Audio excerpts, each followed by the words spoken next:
People decide whether to respect you almost instantly.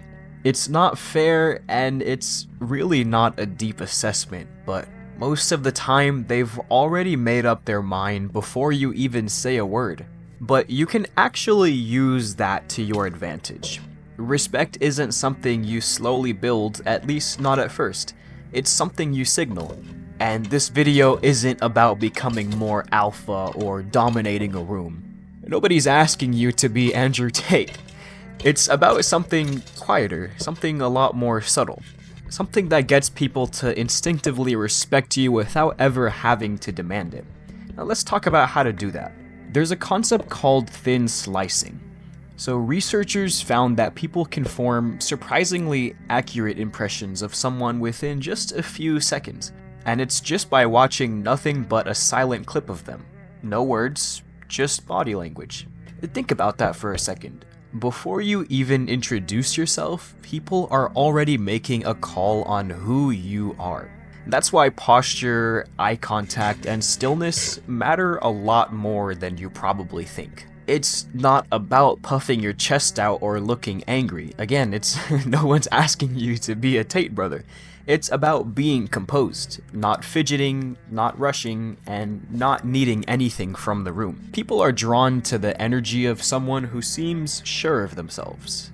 Not because they said anything, but just because of how they exist in a space. Some may say their aura. That's the first layer of respect, and it happens fast, and it happens silently. The second layer of respect is how you speak, and sometimes people actually talk too much. Confident people don't rush to fill silence. They let their words breathe. They give you time to process, and that makes people lean in. Do you ever notice how people in positions of power kind of speak slower? They pause more. They don't raise their voice unless they want to, or unless to prove a point. It's pretty much because they've trained themselves to speak from a place of control and not emotion. So if you think about it, if you've ever heard an interview of Elon Musk, he sounds really different if you hear an interview of Steve Jobs. Elon Musk stutters a lot, backtracks his sentences, and you can tell that he's more of a normal speaker. Maybe he doesn't get nervous, but he's a normal speaker. Versus Steve Jobs, who's one of the greatest speakers you can ever listen to. His aura is always off the charts. He pauses between sentences, talks slow, and he makes you want to hear more. This might sound backwards, but if you want people to respect you, stop trying so hard to be liked. When someone's overly agreeable, constantly seeking approval, or even trying to win everyone over, people really don't admire that. They might tolerate it, but it doesn't bring you respect. This is actually a concept, and it basically says that people are more respected and liked when they're competent and human. And that just means a little bit of imperfection makes you relatable, but too much people-pleasing just screams insecurity. You don't have to be rude and you don't have to act cold, but there's a huge difference between being kind and being hungry for approval. When your actions are always bending toward what others think, people feel that. It makes them see you as someone who values being accepted more than standing firm. And real respect comes from self-respect. From showing that you know who you are and you're not desperate to prove it to anyone. It's almost like respect is contagious. If you dress with intention, carry yourself with dignity, and act with confidence, other people will subconsciously mirror that energy. This isn't about showing off or putting on a facade, it's about holding yourself to a standard. Think of it this way, when someone treats themselves like they're worth something, you don't question it. You're naturally drawn to them. The opposite happens when you don't stand up for yourself, or if you constantly seek validation from others. Some people can sense that insecurity, and it gets harder for them to respect it. It's about the subtle cues, the way you hold yourself, the way you move, and the way you speak. When you set this example, others start to treat you with the same respect you give yourself. And I know I yapped a lot, but the bottom line is basically just that respect starts with you. When you show it to yourself, the world starts showing it back. So don't be afraid to love yourself. At the end of the day, respect isn't about trying to impress others or fitting into someone else's mold. It's about being real with yourself and letting that authenticity show. When you stop seeking approval, when you set boundaries, and when you respect yourself first, that's when people start respecting you in return.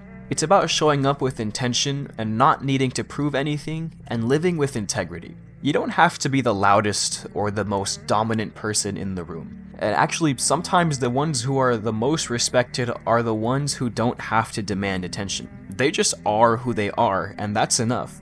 That's part of your own personal aura. So next time you walk into a room, just remember that respect starts with you. Don't chase it. Just let it come naturally as you carry yourself with dignity, confidence, and self-respect. You'll find that the less you need respect, the more you'll have it. And that's the secret. It's simple, but it's powerful. I'm sure you've got big dreams, wild goals, and you've probably imagined yourself living this crazy future life. Millionaire, YouTuber, entrepreneur, or whatever. But then you wake up and scroll through social media for hours every day instead of actually working on anything towards achieving that future. And yeah, I've been there too. I used to think I was just broken. Like, how can I want something so badly and still do nothing about it? If you're ambitious but lazy, this video is for you. I'll show you why it happens, why it's not your fault, and how to actually fix it without following those gurus who do a bunch of 4:30 a.m. morning routines. And if you want more laid-back advice like this, I'd recommend to like and subscribe. It really helps us out a ton. Some of the most ambitious people that we all know are also somehow the laziest. I'm sure that's a lot of us. I mean, we have huge goals. Like I said earlier, millionaire level, legacy building, change the world type of goals. But then we just do nothing. I'm not saying I'm perfect, but I've definitely made some pretty good strides towards being a more efficient worker and not being too lazy anymore. I'll share a story that kind of brings it together. Back in 2020 and 2021, I had a YouTube channel with the same name as this one. I got it to 4,000 subscribers, and I wasn't just doing it for fun. I had real dreams. I wanted to hit more than 1 million subscribers. I wanted to drop merch lines. I wanted to help my friends become creators and set them up for life. I wanted to donate a bunch to charity, and I wanted all of that to be my full-time occupation. Then school went back in person, and life felt normal again, and slowly I just quit on all of those dreams that I dreamt about for 2 years. And it's not because the dream died, I still wanted it, but I was too lazy to keep grinding for it. And if you're watching this, I'm guessing you've probably felt the same. You know what you want, but getting there feels like climbing a mountain in literal flip-flops. But I can assure you that you're not crazy, and I promise you you're not broken. You just need a new strategy. To be able to make that new strategy, we need to talk about what's actually making you lazy. It's not a lack of ambition, and it's not that you're unmotivated. It's that your brain has been hijacked by instant gratification and the algorithms that surround us on all of these social platforms. Grinding for 3 hours on a side hustle, it takes a lot of effort. And putting in effort is usually boring. But on the other hand, scrolling through TikTok, watching Netflix, playing games, well, that's instant dopamine right there. Your brain doesn't even have to try.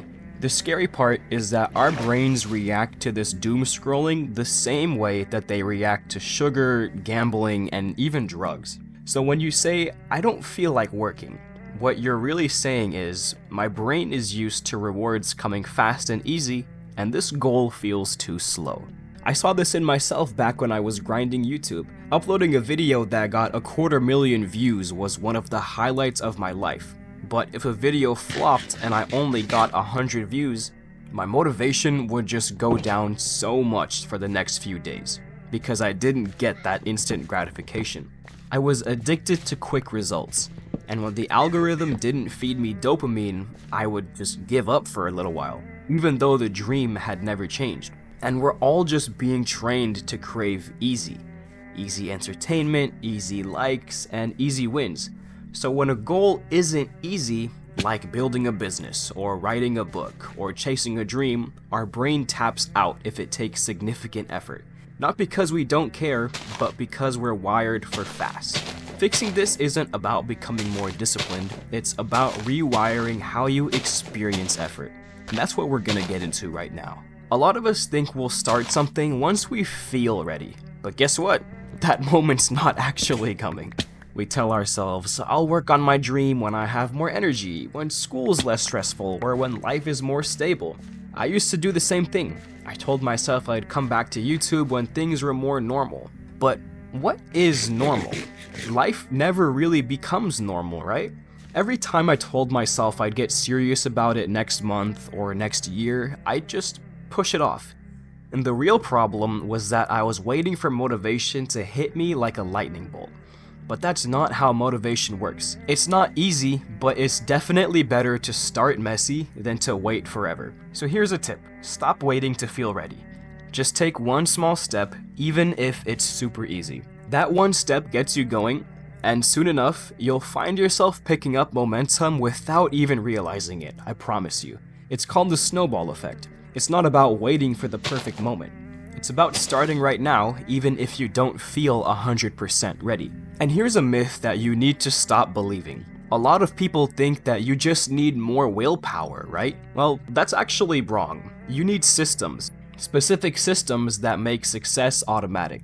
Willpower is honestly overrated because it's not sustainable. We're not all built to grind for hours and hours and hours every single day for 18 plus hours a day. Take a look at people who succeed in the long term. It's not that they're more disciplined, it's that they've built habits that make progress automatic. A lot of this is based on a book that I'm reading right now named Atomic Habits, and I highly recommend you read it. It says that you don't need to rise to the level of your goals, you fall to the level of your systems. If we apply it to my old YouTube life, it could be something like breaking down the process into smaller chunks. So for example, instead of editing an entire video, it could just be that today I'm recording an intro. Or instead of writing a whole script, it could just be that today I'm writing 3 bullet points. Little systems like that make a huge difference. You don't need to grind for hours to win. You just need to create a system that works with your lazy brain. You know what makes it easier to get stuff done? Lowering the bar. Like actually, we've all been taught to think we need to go all in from day one, but that's the perfect way to burn out and quit. I guess this video is gonna be heavily YouTube themed, so I'll use that as an example again. Instead of aiming to get 1,000 subscribers right off the bat, why not just aim for 50? It took me from February 2020 to November 2020 to get to 90 subscribers. I grinded for 9 months to get 90 subscribers.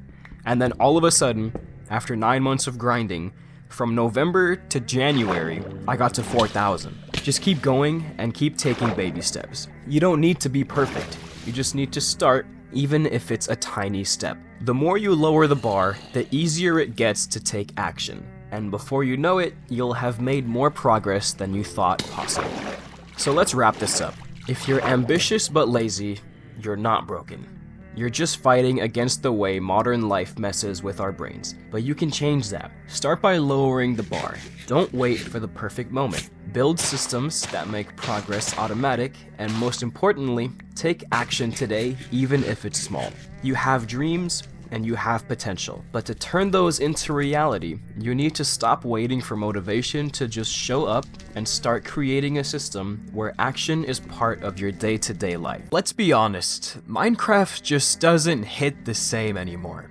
If you're in your mid-20s like me, you've probably started playing the game and quit dozens of times over the years, hoping to relive the magic of the early 2010s. But it just doesn't feel the same. So here's what I've been doing to make Minecraft feel fresh again, and actually fun. I started this modded survival world just to see where it goes, and that's literally what I named the world. Let's see where this goes. No plan, no goals, and no checklists. I'm letting creativity guide me through the world, and I've decided that I'm gonna document that journey. I'm gonna talk over the gameplay and post videos just like this one where I just talk about life in general. Maybe it turns into something and maybe it doesn't, but it's making me excited again. And that's because I'm attaching a purpose to playing the game. But we have to face a fact, which is that vanilla Minecraft just won't feel fresh for you if you're dealing with the problem of repetition. If the game feels boring, it's probably because you've seen everything 100 times before. The truth is, in my opinion, vanilla Minecraft is kind of a game of wasted potential. There's so much beauty and possibility in the world, but the mechanics haven't really changed in years.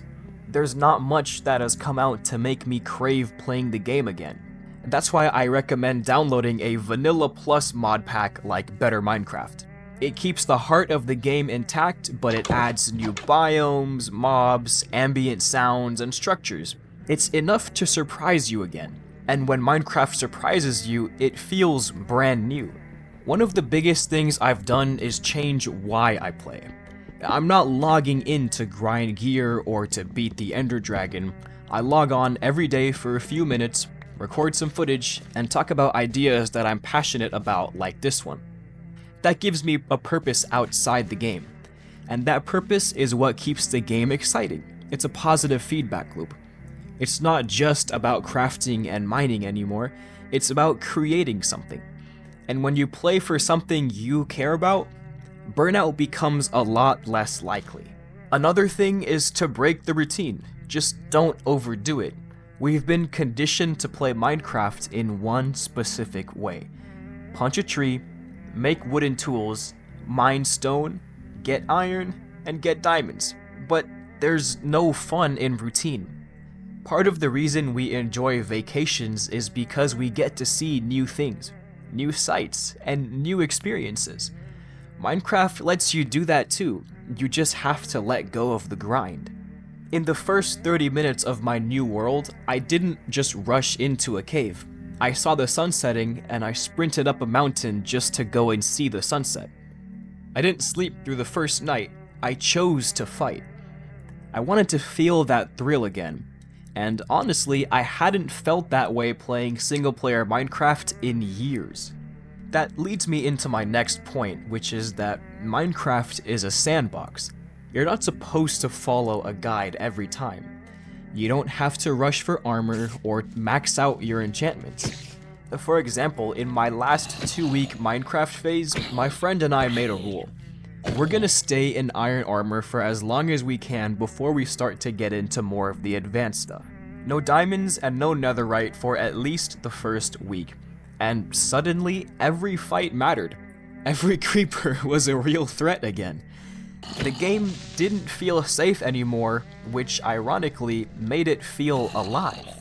You're never too old to reach into your creative side.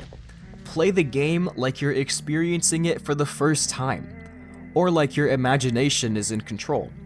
I've played the game during so many phases of my life. I started in elementary school. I made a Minecraft YouTube channel in middle school, and it got to 21 subscribers, but 6 of them were me, just don't tell anybody. I had my 2-week phases in high school, then again in community college, then in university, and then in my gap year.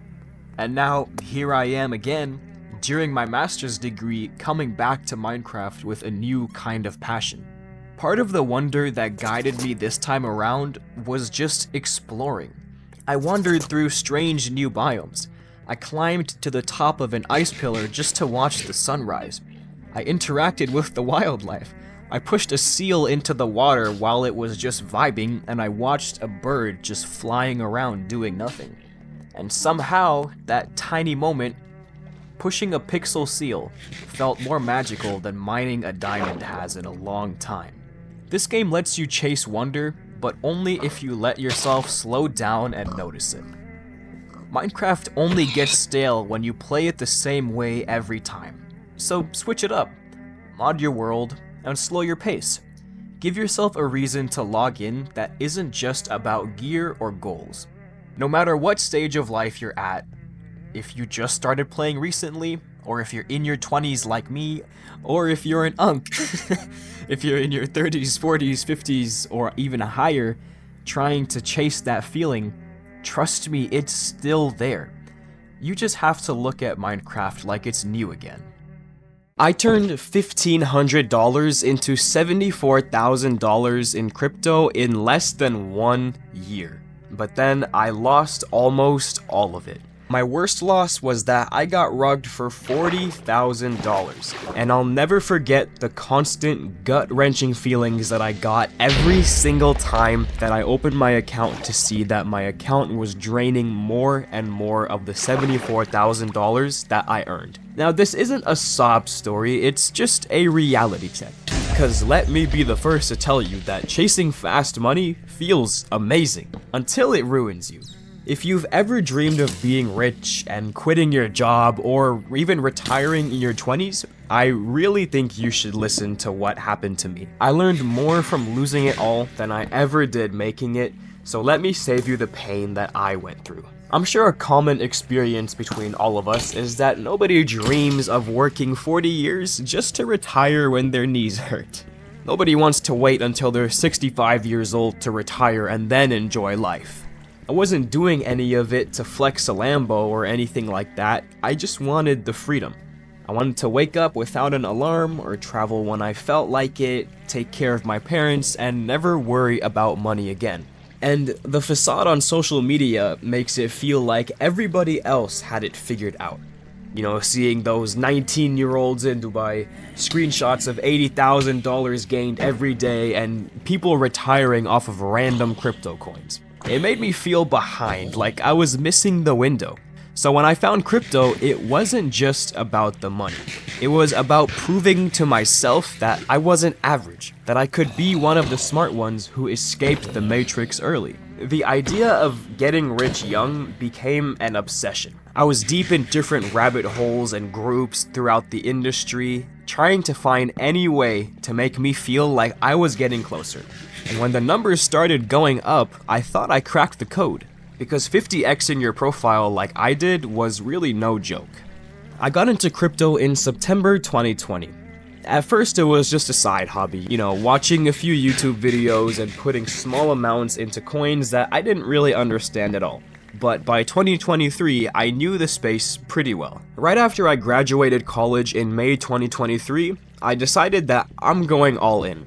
I put in $1,500, which wasn't life-changing money, but enough that I felt it.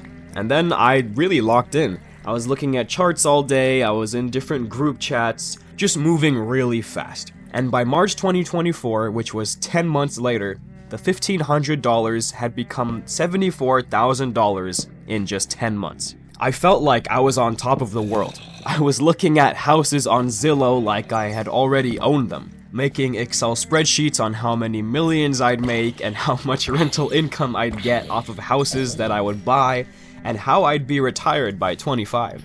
And that high was really addictive. At that point, it wasn't even about the money anymore. I was just focused on the confirmation that I made it, that I was him.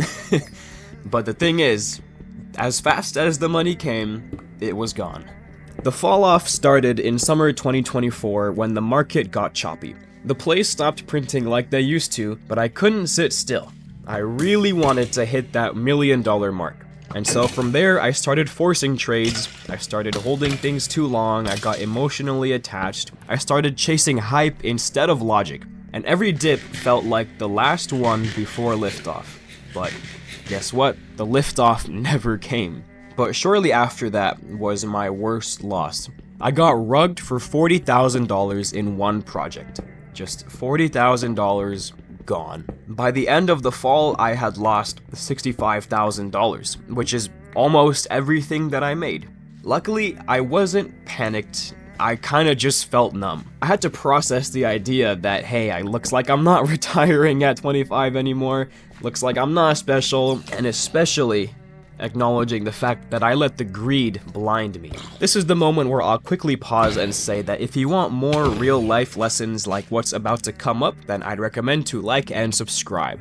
I'm not a guru, I'm just someone who's made mistakes and learned from them and willing to teach people. So the part that I'm most grateful for is that I didn't spiral, I wasn't depressed, and I didn't lock myself in a room. But that doesn't mean it didn't hit me. It taught me a few things that I'll never forget, which is first, that money doesn't come easy, and if it does, you have to recognize how rare that is and protect it with your life. Don't get cocky and don't assume that it'll always keep flowing. I treated that $74,000 like it was step one on the way to millions, but it turns out that $74,000 was actually the lottery, and I didn't treat it like that. Second is that when you're winning, your brain plays tricks on you. You think you're smart, you think you've cracked the code, but 90% of the time, it's literally just timing and luck, and it only takes 1 or 2 bad decisions to lose it all. Third is that it made me way more careful. I learned risk management, and I learned especially to take profits. I learned that survival in investing is way more important than maximizing upside. Some people go through this kind of loss and never really bounce back, and you might have heard stories that a lot of people even end it all over losses like this. But a positive outlook can always be that, hey, you got burned, but you definitely learned a good amount of lessons from all of this. Chasing fast money really changes how you think. You start skipping normal opportunities because they feel too slow. You start thinking, why should I take a $60,000 job when I could just 10x my money again? You get addicted to the possibility of hitting it big, even if your odds are pretty garbage. And personally, I think one of the worst parts is that you actually stop feeling gratitude. At one point, I would have been really happy to make like $10,000 in a year, but after making $74,000 in less than a year, anything less like that kinda just felt like failure. That's how people spiral. That's how they start taking bigger and bigger risks until they lose everything. Some people take out loans so that they can gamble on that loan money. Some people really hurt their relationships, and sadly, like I said before, some people don't make it out at all. I was lucky because I never crossed those lines, but a lot of people definitely do that. And if you ever think of doing that, please do not ever do it. It's never worth it. Never go into debt. Never prioritize money over a relationship, and most importantly, never think about ending it all because of financial ruin. Money can enhance your life, but chasing it blindly can destroy it just as fast. And if you only take one thing away from this video, let it be this. No guru selling you a course is going to make you rich. If someone actually had a foolproof money-making strategy, they wouldn't be selling it for $300 into a course funnel. They'd be using it themselves, quietly, and they'd be making money in that silence. Their strategy isn't something like trading or dropshipping or investing. Their strategy is you. You are the strategy. Getting you to buy their course, getting you to feel FOMO, and getting you to think that they have the secret. It's literally all marketing. That's it.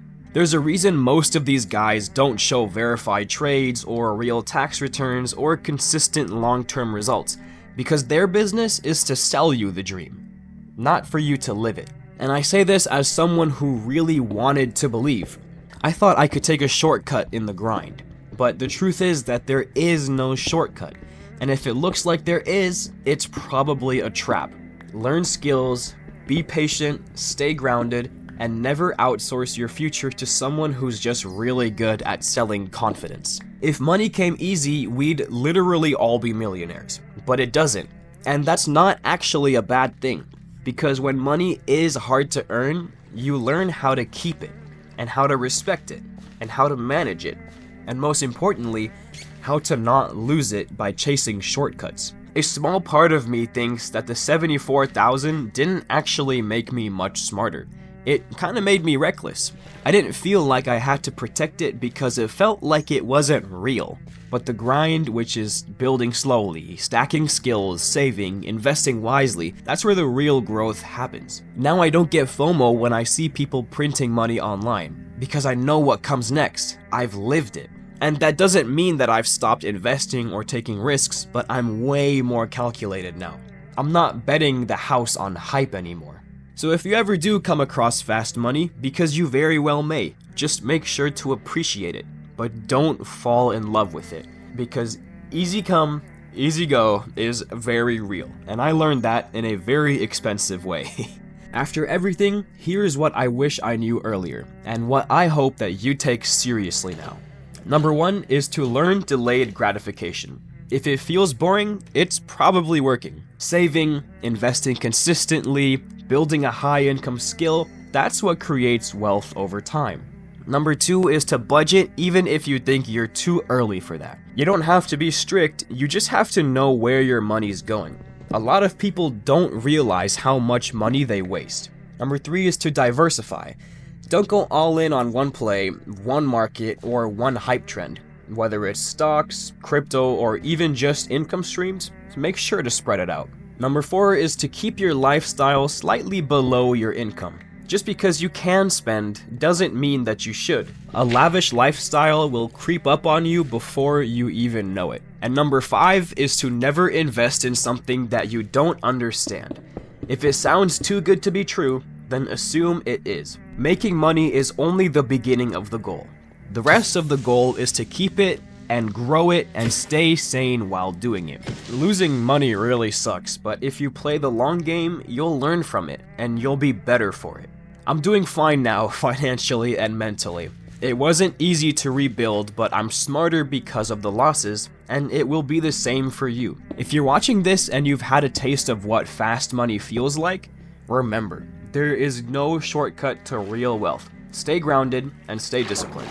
And if you're stuck in that cycle of chasing, thinking you'll just get rich tomorrow, just stop. Take a step back and build something sustainable. The money will come, just not in the way that you may think. Let's talk about the secret that MrBeast used to become the megastar that he is today. If you've ever wanted to get better at literally anything, YouTube, school, life, work, hobbies, anything, this video should hit, because we're gonna talk about how just trying to improve a little bit each time can change everything. And again, this doesn't have to only apply to YouTube. This principle can apply to so many different things across your entire life. And the first thing that we need to discuss is the lie of accidental success. Do you ever hear people see someone who's successful and say that they just got lucky? Well, most of the time, that's absolutely not true at all. So since the video topic is about MrBeast, his first video was one of the worst Minecraft videos you would ever lay your eyes upon. And if he kept posting videos with that same quality, he would have had no reason to blow up. Which brings us to the first point, which is that he didn't blow up. It was more of a build-up, slowly, video by video, but people don't like to hear that answer. They want to believe that they can put in mediocre effort, go to sleep one night, and wake up the next morning with significant results. Well, let me burst your bubble really quickly and tell you that that is probably not gonna happen. And so MrBeast's mindset is the real cheat code behind everything. His success wasn't random because he handcrafted it over years. And so the second you stop believing that someone can get overnight success while putting in a little bit of effort is the second that you can start to build something that actually lasts. So let's dive a little bit deeper into what has really set MrBeast apart, which is that he is obsessed with getting better in every single video. He doesn't just post videos to post and collect a paycheck. He posts and then thinks about what he could possibly do in the next video to make it an even better product. He probably says stuff like, what could I have done better? Can I start making better thumbnails? Well, let me work on that for the next video. Was my video pacing a little too slow? Well, let me make my next one faster. Are my intros losing people's interest? Well, let me cut those down. You need to remember to always learn, and always try and tweak your methods to become even better, and always ask, how do I make the next one better? Being obsessed with constant improvement is one factor that separates the good from the great.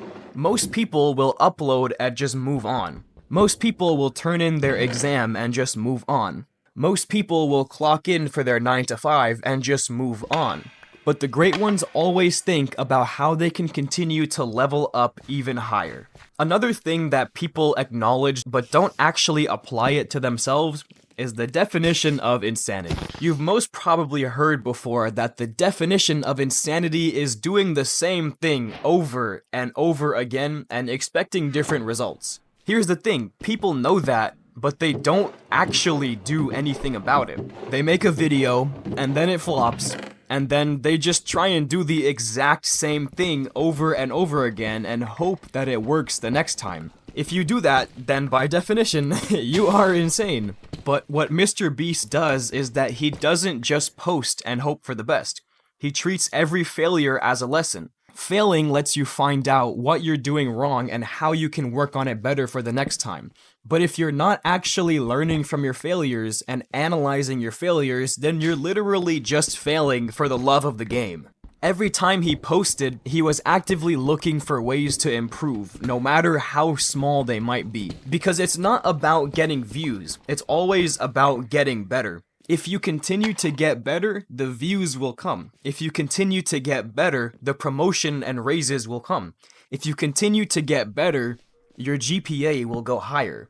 Every single time. So if you're just posting content, or doing literally anything where you want to get better results, and you're not actually looking at how you can do better, then you're just gonna stay right where you are. And one of the best ways to make sure that you don't stay right where you are is called the 1% rule. This is the secret that a lot of people completely overlook. Getting just 1% better every single day can actually make you 37 times better by the end of the year. You don't have to make massive changes overnight.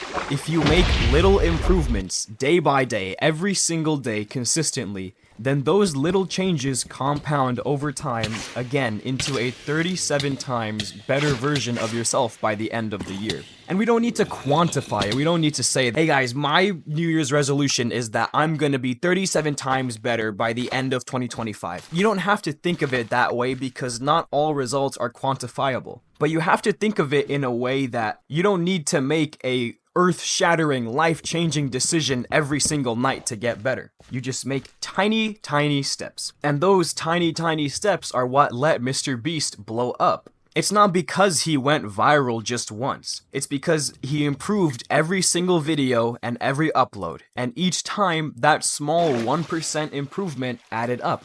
His thumbnails got better, his pacing got tighter, his storytelling got stronger, and the results started to stack. The thing is that most people think they need instant success.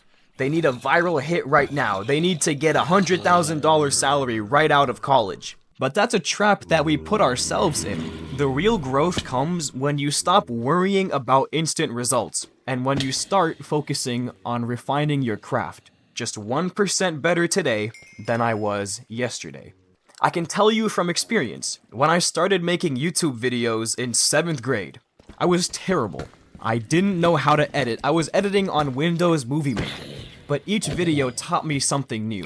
Eventually my skills were improving and compounding, and one day everything clicked. Back in February 2020, I started a YouTube channel, and after 9 months of uploading, I had 92 subscribers. 9 months. I probably put in 300, 400, 500 hours minimum over those months, all for 92 subscribers. And I started to lose motivation.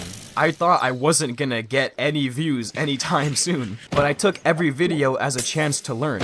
I learned better audio, cleaner edits, and smoother pacing.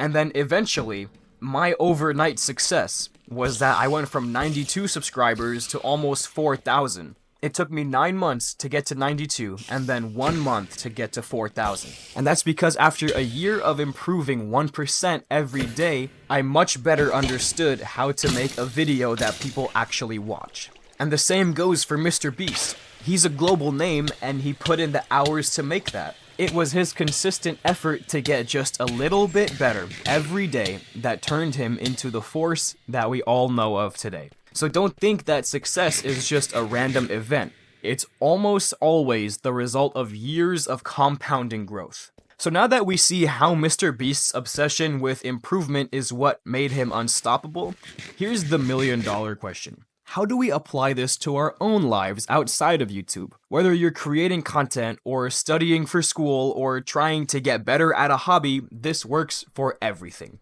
Step 1, as we've been over, is to focus on small incremental improvements. You're not going to master everything in one go. If you're making videos, ask yourself, how can I make this better than the last one? It could be as small as improving your thumbnail, tightening up the intro, or making your edits a bit smoother. These small changes will stack over time. Step 2, which is very important, is to embrace the grind.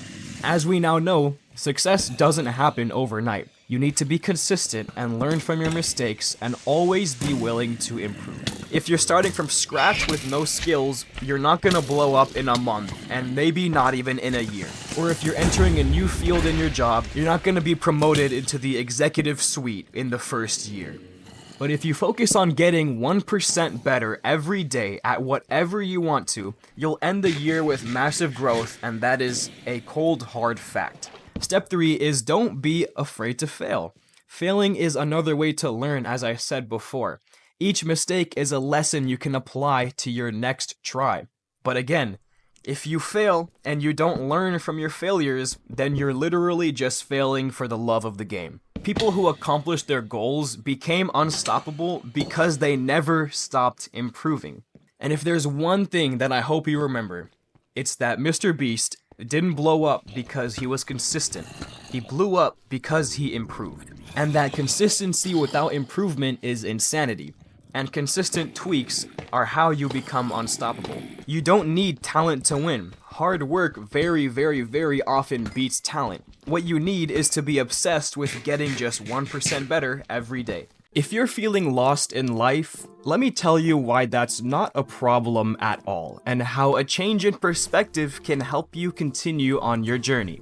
You're not broken. Your path is just a little bit foggy right now. Whether you're fresh out of school or halfway through your career, or you're just wondering what the next 10 years are supposed to look like, then this video is for you. I mean, we've all been there, right? You're staring at your next chapter in life, wondering what could possibly come next. And sometimes we also think that everybody else around us has it all figured out. Well, spoiler alert, they don't have it figured out. You're not behind, maybe you're just in between chapters right now. The trick is to understand that being lost doesn't mean that you're stuck, and it doesn't mean that you're broken. It means you're just in the process of figuring it out, and I promise you, it's a lot more normal than you think. Remember when life felt like it had a blueprint?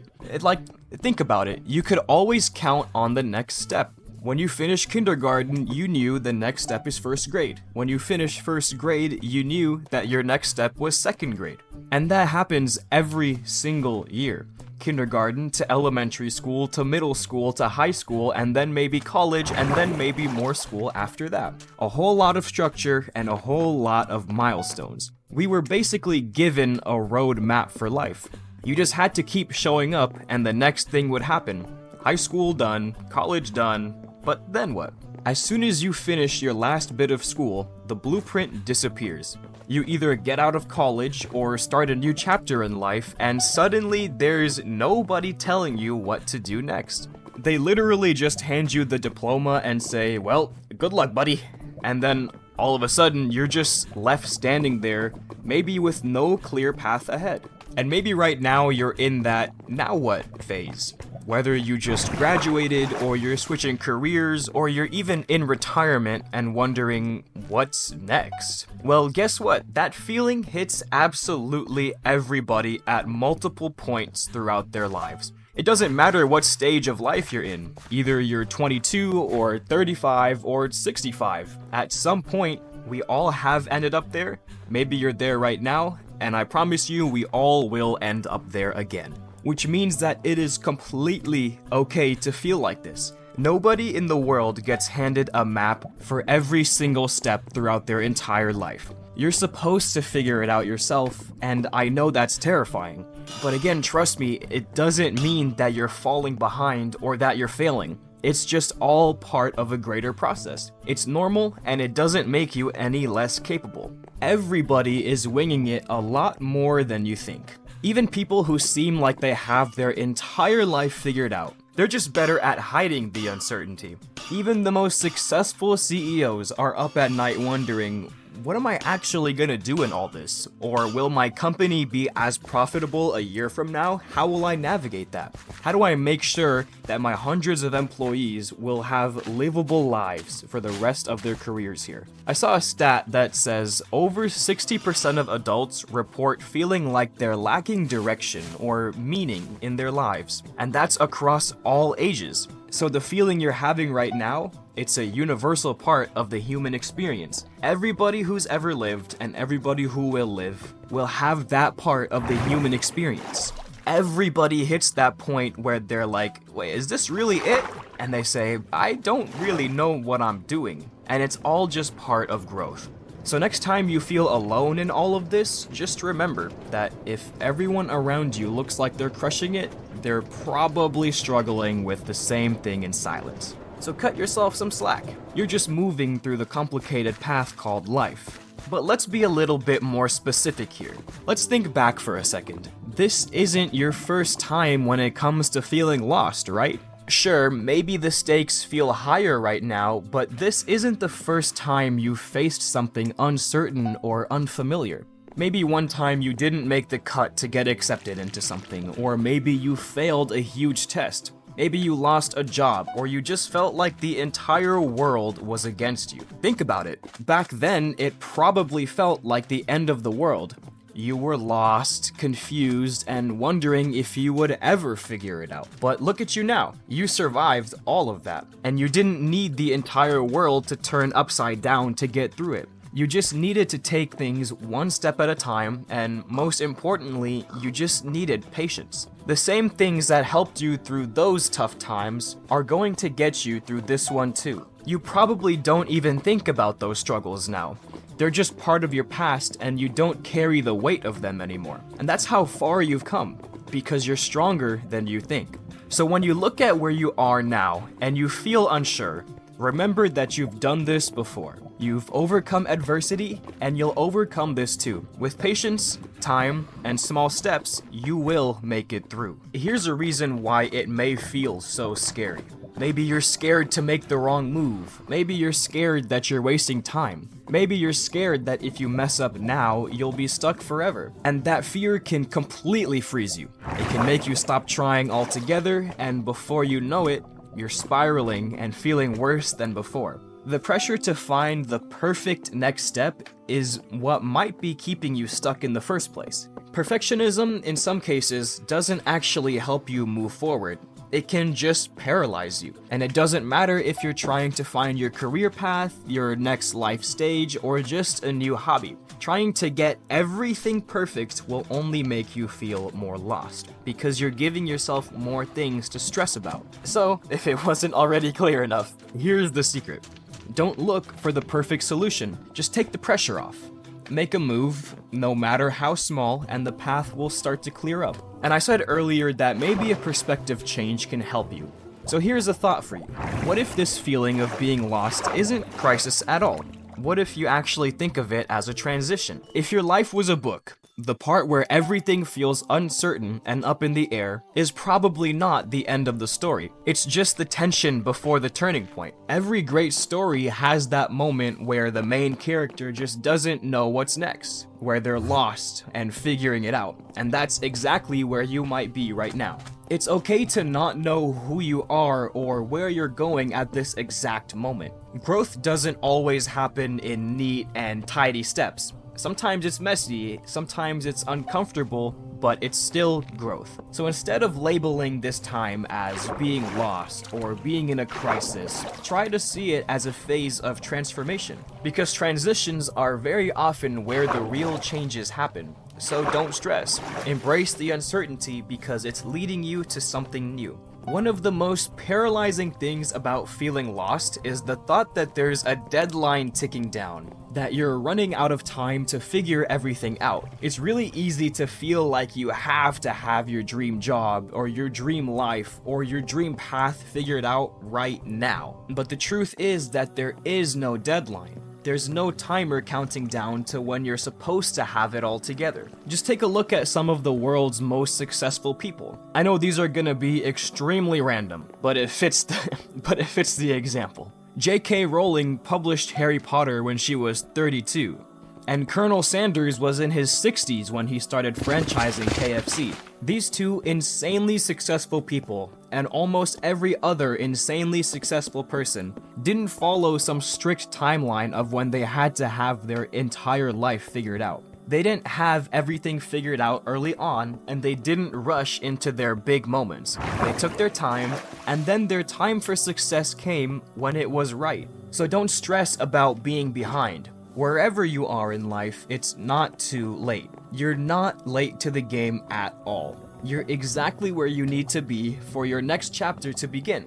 And you have to give yourself permission to take your time, because your story is still going on. But that doesn't mean that you just sit idly and wait for things to come to you. Because you might have heard the saying, you can't steer a parked car. And that's true when it comes to life too. You can't really figure out where you're going if you're not moving. You don't get clarity in life by waiting around and waiting for everything to just conveniently fall into place the way you want it to. Again, two key lessons from today are that it doesn't have to be fast and it doesn't have to be perfect, but taking small steps forward is what helps you see the bigger picture. One thing that can help you is to track what energizes you. Pay attention to what activities make you feel more alive, more focused, or even more excited. These are things that you should lean into, because that can definitely offer you some more clarity on where you're going. Momentum doesn't mean you have to go fast. It just means that you have to go. You're not gonna figure everything out all at once, but if you keep moving, you'll eventually look back and see just how far you've come. People grow in the gaps, which are the parts of life that don't make sense yet and where things aren't neatly planned out. Those in-between moments of the big parts of your life are actually where a lot of the magic happens, and it's where a lot of your personality is built. It's where you learn and evolve and discover who you really are and what you're actually capable of. The phase you're in is not the end. It's just a chapter, and it might even be the most important one, so make sure to take it seriously. And one day, when you look back, you'll see that this might have been the turning point, the moment that set everything else into motion. If you approach this the right way, you're becoming someone much stronger. And if you don't see that yet, then maybe this is exactly where you need to be. You don't need more willpower, and in fact, you need to stop relying on it in the first place. Because willpower is inconsistent. It breaks down when you're tired, stressed, or bored. And if your entire self-discipline system relies on willpower, then you're setting yourself up to lose. For example, almost all of us use our phone as an alarm, which then means that almost all of us start our day with a doom scroll session. You've already lost the first battle of your day, because you're waking up and immediately opening a portal to dopamine. But if you use a $10 alarm clock and charge your phone in another room, then you never gave yourself the chance to lose. That's the power of systems, and once you start building them, you'll realize discipline isn't about trying harder. It's actually about trying less. Like, if you just had more willpower, then you'd finally be consistent. But here's the truth. If you need willpower at every step of every day, your system is broken. That's the real problem. You don't eat junk food if you never bought it. You don't scroll through TikTok for 40 minutes if your phone is in another room. Discipline isn't about effort, it's actually about design. You don't need to be stronger all the time, you just need to be smarter about what's around you. So if you've been losing the willpower battle, it's because you were never supposed to fight it in the first place. You're trying to win a war that doesn't even have to exist, so remove the enemy instead. Discipline doesn't fail because you're weak. It fails because your environment is stronger than you. Most people build their life like this. Easy to do the wrong thing and hard to do the right one. But that's backwards. You're not lazy, you're just playing a rigged game. Because think about it. every time the quote-unquote bad habit is just one tap away on your phone, and the good habit feels like it's 12 long steps away. And if everything in life is like that, where it's so much harder to do the good things, then of course you're gonna lose. So here's the switch. Simply put, make bad habits harder and make good ones easier. If you want to stop doom scrolling in the morning, then move your phone to another room. Just spend $10 and buy an alarm clock. You just made scrolling harder without relying on willpower at all. If you want to journal every day, put the notebook on your pillow. You literally can't go to sleep without touching your journal. If your habits are a battle, it means you haven't redesigned the battlefield yet. This is how I stopped pretending I'd magically have more willpower tomorrow. You ever have those nights where you tell yourself, okay, tomorrow I'm waking up early, I'm gonna stretch, and I'm gonna drink a whole lot of water. But then the morning hits, and you're groggy, you're cold, your phone's in your hand, and 45 minutes later, you're deep into a doom scroll session. So here's the truth. Think about it. You don't need to design your routines for the ideal version of you. You need to design them for the lazy, tired, distracted version of you, because that is probably who shows up the most. That's not me being pessimistic, that's just the unfortunate reality. So what do? You build for your worst self, not your best. Some examples are that you can lay out your gym clothes the night before, you can pre-prep your breakfast, you can put your journal on top of your pillow or on top of your phone, you can hide the cookies or move the remote. Just make it more annoying to reach your bad habits. Because when it's easier to follow through than to flake, that lazy version of you doesn't have to power through anything. Willpower isn't even in the equation, because there's no choice to make. The most disciplined people you know might not be the strongest people you know. They just don't have to decide.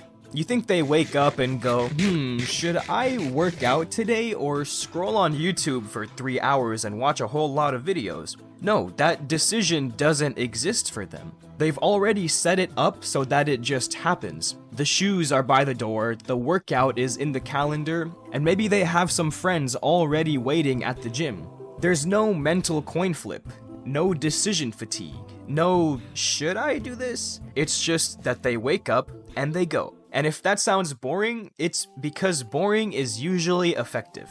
The fewer decisions you make, the fewer opportunities your brain has to betray you. That's why meal prepping works. That's why routines are powerful. So this is how you stop losing your willpower. Let's recap. You've probably heard it 100 times. Discipline is key. Just rely on willpower. But the truth is that willpower will fail you more often than not. It's too weak, too fragile, and always depends on how you feel in the moment. But systems, they don't depend on how you feel. They don't need you to try hard. They just work because you set them up. When you remove the decision completely, your willpower never gets tested.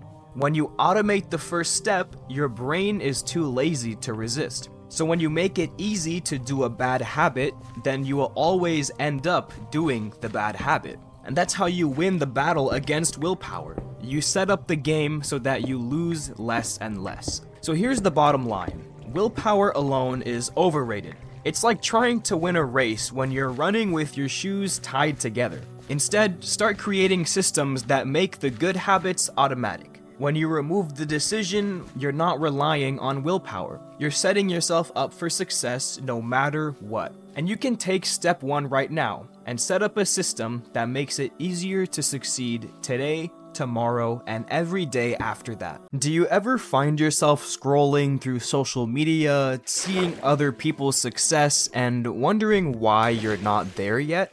It's pretty easy to get caught in the comparison game.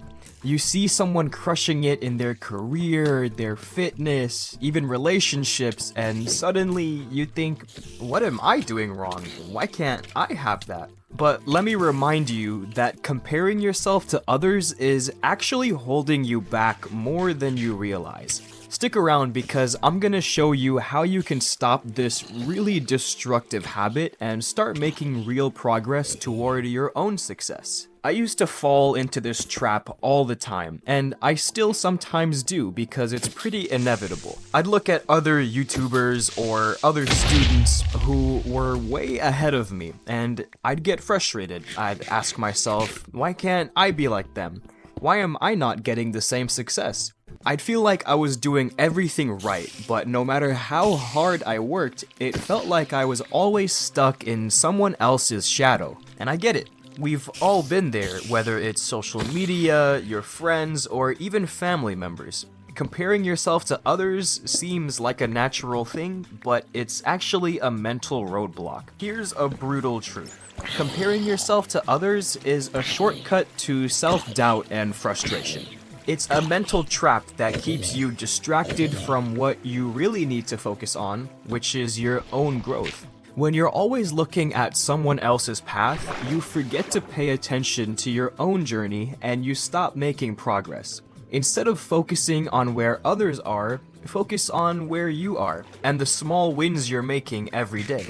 Every step forward, no matter how small, is a victory. That's really important to remember, because a lot of times we forget about that. It's really easy to get caught up in someone else's success story, but remember, they have their own timeline and so do you. Here's some food for thought. What would happen if you stopped comparing yourself for just a week? Imagine how much further you could get if you focused on only yourself. You'd have no distractions and no measuring yourself to other people. You would only be focused on how you are making progress, and you'd be able to celebrate all of your small wins. One of the biggest things making you compare yourself is social media. If you want to be rich, then you compare yourself to the teenage finance gurus who claim that they're millionaires and that they can teach you too. But in reality, they're just faking it to sell you a mentorship. Or if it's beauty, you're comparing yourself to supermodels who take pictures with proper lighting, tons of makeup, the best camera equipment out there, body enhancements, filters, and Photoshop. And on top of that, they all get paid to stay in perfect shape. Here's the reality. Social media only shows the highlight reels of people's lives. It's really easy to compare your behind the scenes to their perfect edits and feel like you're falling short. One solution that I followed was to delete some social media apps. I decided to delete Instagram back in 2023, and life has been way better without it. I had around 500 or 600 followers of people that I knew, and I realized I was spending my time comparing my life to theirs. But now, I'm not focused on seeing what kind of life they're living. I can focus on living and building my life on my terms, without comparing the lows of my life to the highs that they decide to post. I know it's not easy to do, but deleting social media will take back a lot of control that you have on your life, and you'll focus on what really matters. Think about it. Every successful person you admire had their own struggles, their own failures, and their own unique path. Like, take Bill Gates for example. He didn't start off as the successful billionaire we know today. He didn't spawn with that money, and he didn't spawn with that experience. There were years of failure and rejection and figuring things out, and at one point he was working out of his garage. But what if he had spent all that time comparing himself to other tech people and letting their success determine his worth? He might never have created Microsoft or changed the entire software industry. The point is that comparing yourself to others, no matter who they are, is a waste of your energy. Every person's journey is different, and that's what makes their success meaningful. What we should be doing is looking at the progress we've made so far and double down on that. Focus on building your path instead of measuring yourself by someone else's success. So here's what you can do. Every time you catch yourself comparing your progress to someone else's, just pause. Take a breath. Acknowledge those feelings of self-doubt, but don't let them control you. you can redirect that energy into focusing on the one thing you can control, which is your own next step. Whether it's reading a book that inspires you or working on a skill you've been meaning to develop, just focus on making progress in your own life. One of the things I've done is to set goals that are solely about my own growth and not anybody else's. It's all about the small and personal wins that you can stack up. I'm trying to make it a habit to avoid using my phone for the first hour or two of the day. And that's because I can focus on my own goals before I start comparing myself to everybody else that I'll see on my phone. And if there is just one thing that you remember from this video, just remember that everyone has their own timeline. You're not too late, and you're not too slow. But to keep it that way, then make sure to stop letting the noise from other people's success mess with your head. Focus on your journey, your pace, and the progress you're making every single day. Do you ever feel like no matter what you do, it's never enough? Kind of like you're stuck in a loop where you constantly want more, yet you never get that sense of fulfillment. You're not alone. This feeling isn't uncommon at all. Whether it's at work, in relationships, or even in our personal lives, a lot of us struggle with the sense that we haven't quite reached the finish line, even when it seems like we're doing everything right. In this video, I'm gonna break down why this happens and how you can start making enough feel like enough. Stick around because by the end, your whole perspective on achievement could change. So why does this happen? Well, a lot of it comes down to something called the arrival fallacy. But what does that mean? It's actually something that we all know about. We achieve something we think will bring us happiness, like landing a new job or buying that dream car. And for a little while, we're on top of the world. But soon enough, you've all felt it, the excitement fades, and we're back to that feeling of needing more to feel satisfied. You start looking at your next goal or the next big thing, and suddenly that promotion at your job doesn't feel as amazing as it once did.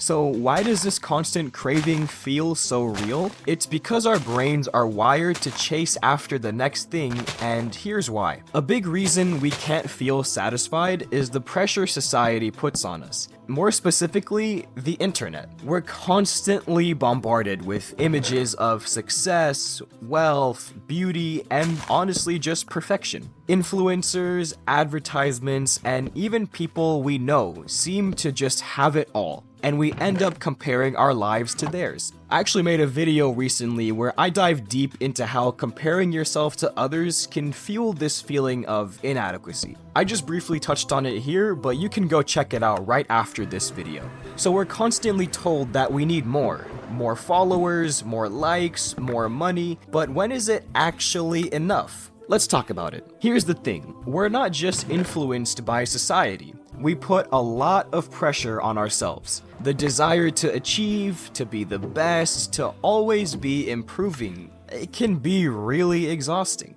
When we chase perfection, it really often just leads to burnout. And when you're constantly striving for more, it's pretty easy to forget to celebrate where you are right now. There's research on perfectionism showing that people who set impossibly high standards really often struggle with satisfaction and happiness. They're so focused on the next goal that they never take time to enjoy their current achievements. I've been there myself. I was pretty set on not going to my college graduation because it's just a small step in what I want to achieve in my life. I was so focused on my next goal that I didn't think to stop and celebrate graduating college after my 17-year journey in school. Luckily, my parents convinced me to go, and I'm happy I did. So quick tip, make sure to remember to celebrate your achievements and be proud of them. So how do we break free from this endless cycle of dissatisfaction? The good news is that you can break this cycle, but it's gonna take some shifts in how you think about success and fulfillment. Number one is to practice gratitude and mindfulness. Start by appreciating where you are and what you already have. It's easy to get caught up in what's next, but taking a moment to acknowledge how far you've come is really powerful. Number 2 is to set realistic goals. Instead of shooting for the stars every time, you can set smaller and more realistic goals. Focus on the progress and not just the destination. Make sure to celebrate each milestone no matter how small it is. And number 3 is to shift from external validation to internal satisfaction. Rather than constantly seeking approval or validation from others, you can focus on what really makes you happy. The external stuff will always leave you wanting more, but internal satisfaction is sustainable. Here's a story that can really help change your perspective. There's a video that I watch really often about a young Palestinian boy. I shed tears every time I see it. He was talking to a reporter and says that he traveled from far away by foot so he could get the food supply drops from airplanes. It makes me shed tears because I can walk downstairs and pick whatever food I want from the fridge. And if I don't want something from the fridge, I can get in my car and go to any restaurant that I want. But this young 8 or 9-year-old boy has to travel by foot in a war-torn area to get supply drops of food. And he spoke about his situation with a smile on his face the entire time. And he didn't pray for himself. He prayed for the people of his home country to be alleviated from their current situation, without complaining about his own situation a single time. With a perspective change like that, how can I not be satisfied with all the blessings that I have? When we practice gratitude and focus on what we already have, it shifts our mindset. Setting realistic goals and looking at our progress rather than chasing perfection can make enough feel truly fulfilling. And when you stop seeking external validation, you start realizing that inner peace is all you really need. Here's a summary that I hope you can take away from this video. We spoke about why nothing ever feels like enough and how societal pressures, constant comparisons, and the pursuit of perfection all contribute to that feeling. But by practicing gratitude, setting realistic goals, and focusing on internal satisfaction, you can finally feel like enough is enough. Making friends can be tough, whether you're in school or you just moved to a new city or you're in a phase of life where it feels like everyone already has their own circle. Let me tell you a story about myself. When I was a kid, I was so shy that even when I was almost in middle school, one time my mom told me to ask the restaurant staff for chopsticks and I couldn't. I was just so shy. But here's the thing, I recognized that I was too shy and I didn't let that stop me. I made the decision to push through that fear, and over the course of a few years, I can confidently say that I have anywhere from 70 to 90 people that I can call good friends of mine. You can go from feeling isolated to having so many people who make you feel just at home. It wasn't easy, it took time, and I had to step out of my comfort zone. But the lesson I learned was simple. Making friends isn't always about having to be the loudest or most outgoing person in the room. You just have to find the right spaces and the right people who share what you're passionate about. You don't have to try to be someone you're not, just try and find people who already share something in common with you. Think about it. Do you like editing videos, or gaming, or hiking? Maybe you like camping, or sports, or even something like sewing or craftsmanship. Whatever your passion is, I guarantee there's a community out there for you. When you find people who share your interests, making friends becomes so much easier. You don't need to be the life of the party.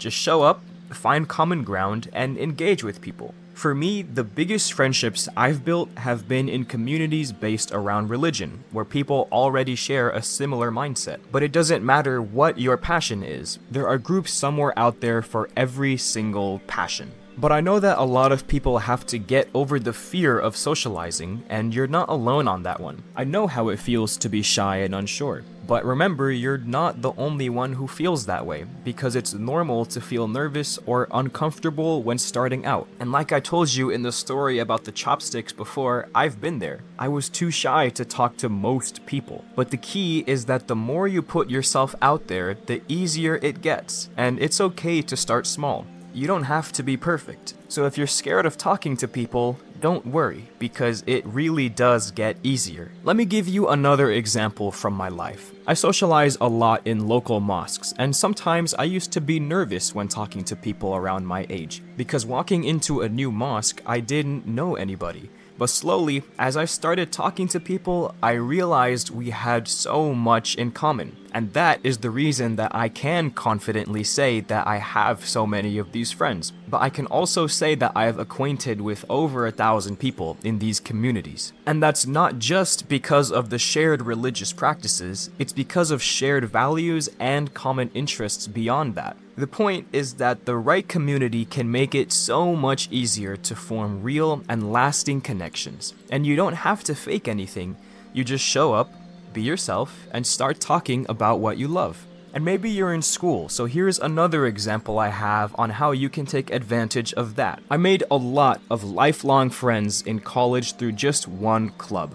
I can call any of those guys right now, and we'll have a great conversation, pick up right where we left off, and it'll feel like no time has passed at all. What made those friendships so deep wasn't just the time spent together, but the shared passion we all had around the club's topic. I'm specifically not gonna tell you what that topic was, because I want you to think about your own passions. What excites you? What could you spend hours and hours and hours talking about? The club itself didn't matter. It was the bond we shared over something we all cared deeply about that created those connections. So think about your own interests and find a group centered around that. The deeper the connection over a common passion, the stronger the friendship. And over time, your connection will go a lot deeper and more broad than just that one common passion. Back in elementary or middle school, it was a lot easier to make friends, right? That's because you were surrounded by hundreds of people with similar interests. Whether you were in the same class or sports teams or lunchroom, you had a built-in community of people to connect with. Like take a group of 10-year-olds. You throw them into a room and they'll probably bond over something like Pokemon or Fortnite. That's the power of common interests. So as you get older, it's just about recreating that environment for yourself. And like I've been harping on for this entire video, that environment to recreate is based on your passions. So find local groups or online groups centered around those passions. Some of you might be thinking that you don't live in a big city. There's no one around you to make friends with. But I can guarantee you, there's always a community somewhere. Even if you live in a small town, there are people nearby with similar interests. And if you can't find people in person, there are countless online communities where you can meet like-minded people. It's just a matter of finding those communities. Don't let the size of the community hold you back. If you can't find a group, maybe you can create one. You'd be surprised how many people are looking for the exact same thing. You can start a meetup, start talking to people online, and you'll eventually build a community around the shared interests. But here's a huge thing that you need to keep in mind. Don't be too desperate to find friends. Just because you want to make connections doesn't mean you should settle for anyone who comes your way. It's so important to choose the right people to surround yourself with, because you become a reflection of the company you keep. So if you're hanging out with people who drag you down, it'll affect you too. Friendship isn't about filling a void or just having people around. It's a lot more focused on finding people who uplift you and help you grow. Always choose quality of friends over a quantity of friends. A few close, genuine friends are so much better than a crowd of people who don't really have your back. But if you can find a quantity of friends who are all good quality, that's even better. So what's your passion? Find your community and take that first step toward making new friends. It's easier than you think. Friendships aren't just about the first conversation. You have to be consistent. Keep showing up, keep engaging, and follow up with the people. You'll be amazed at how much stronger your relationships get the more you invest in them. I believe in you. You got this. Now go find your tribe. Even when the odds are stacked against you, you still have a chance. Sometimes the biggest mistake people make is not even trying. I'll explain with a story I heard. There was a competition a few years ago. If you won, you'd get a full scholarship to one of the top universities here in California. It's a school that people from all over the world dream of attending. But the competition was tough, and the odds of winning were pretty low. At least that's what everyone thought. People assumed that they didn't have a chance of winning, so they didn't even try. But guess what?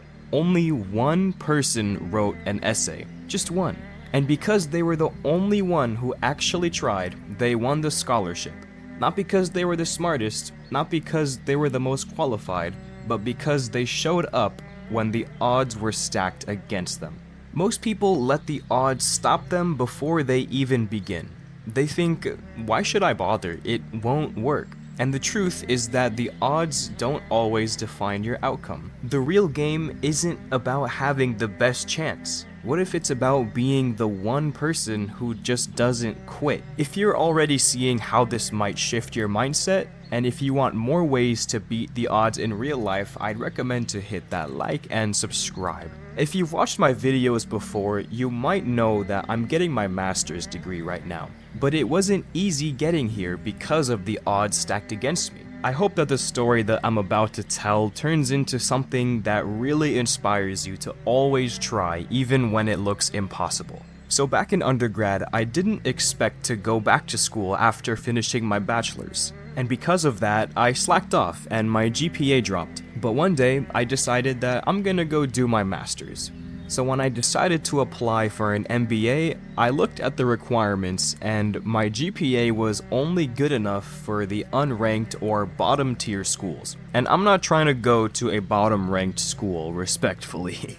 The odds were even more stacked against me because I was younger than almost every other applicant, which meant that I had less work experience. Then on top of that, I took the entrance exam with only 2 days to study because the application was due, and most people spend at least 3 months studying.